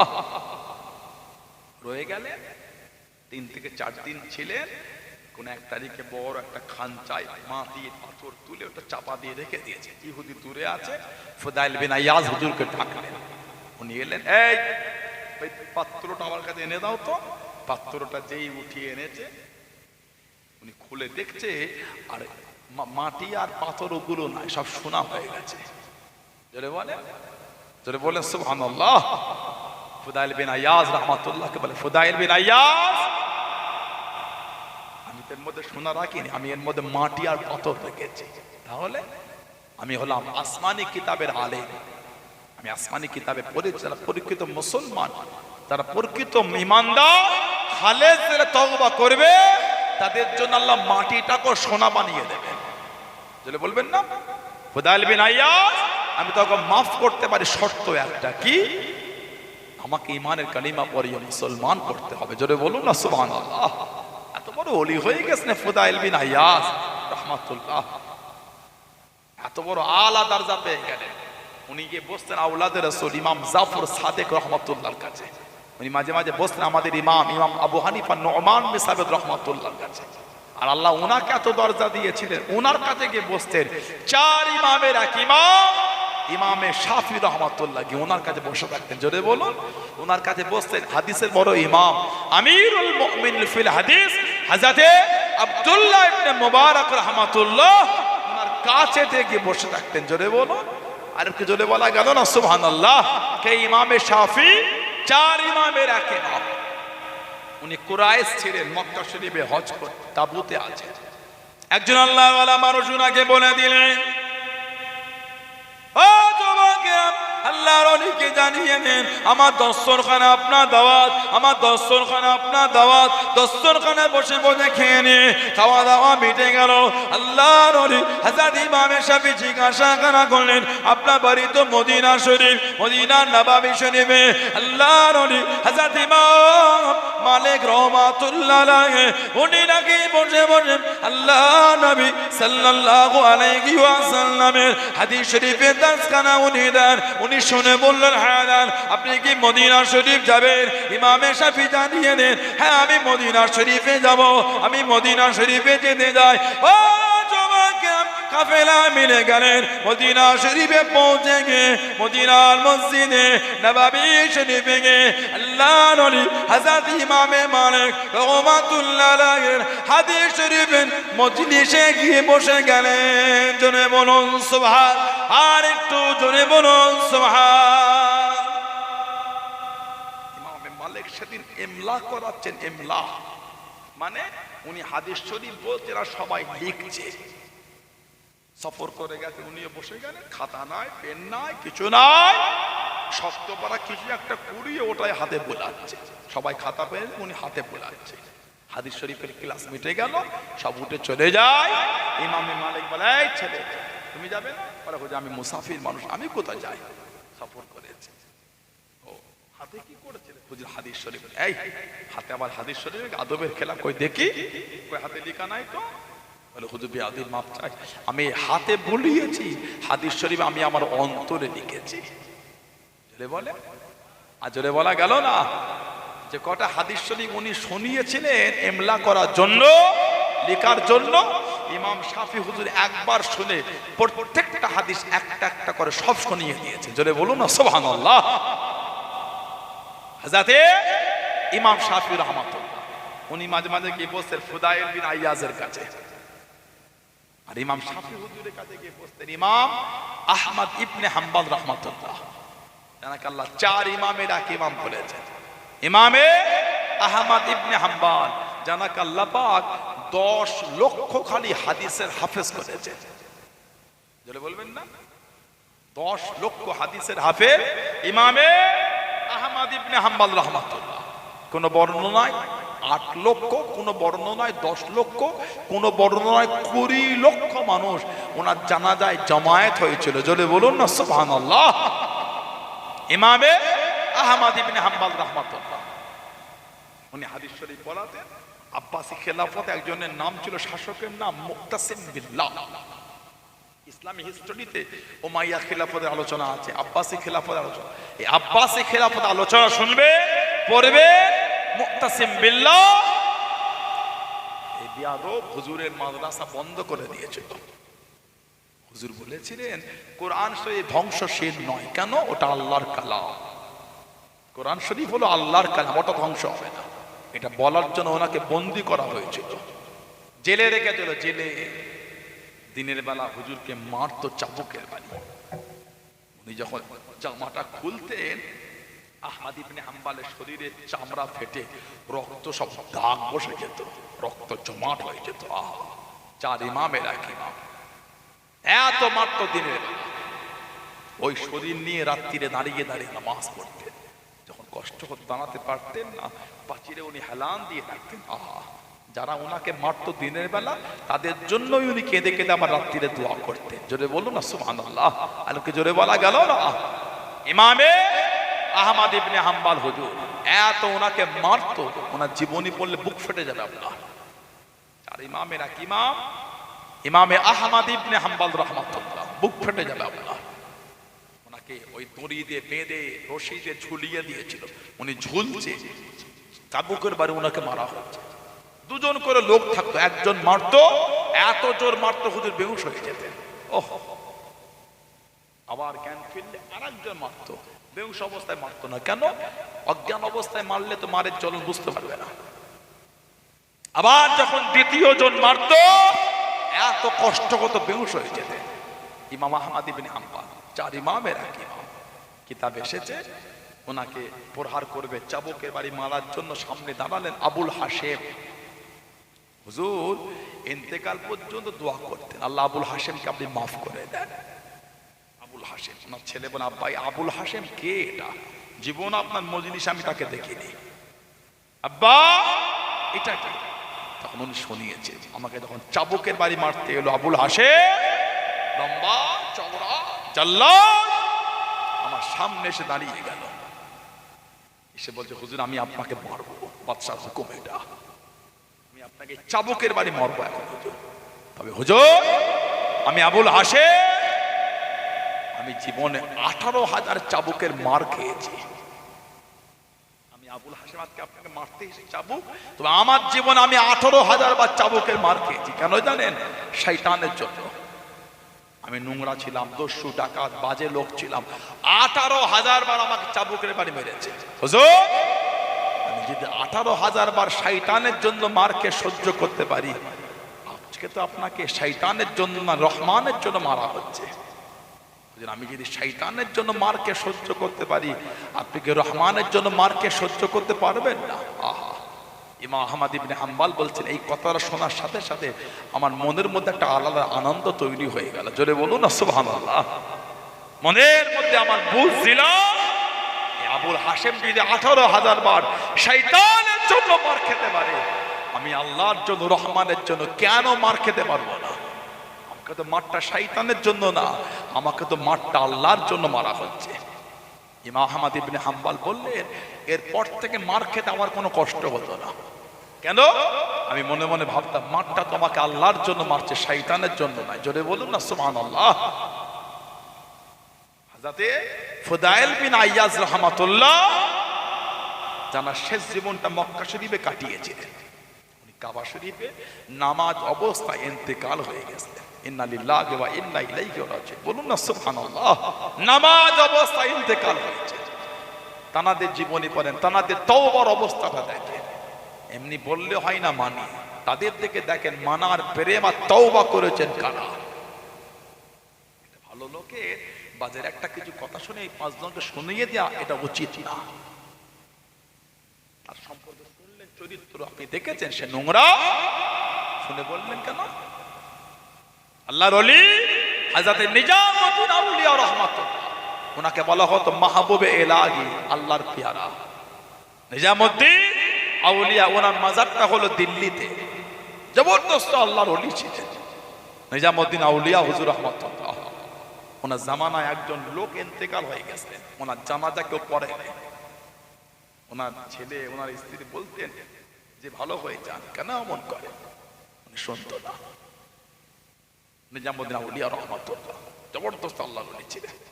নারায়ে তাকবীর, নারায়ে তাকবীর। সম্মানীয় পীর সাহেব হুজুর কেবলা, সম্মানীয় আব্বাজান হুজুর পীর কেবলা, আওলাদে মুজাদ্দিদুজ জামান সিলসিলায়ে মুজাদ্দিদুজ জামান, নারে তাকবীর।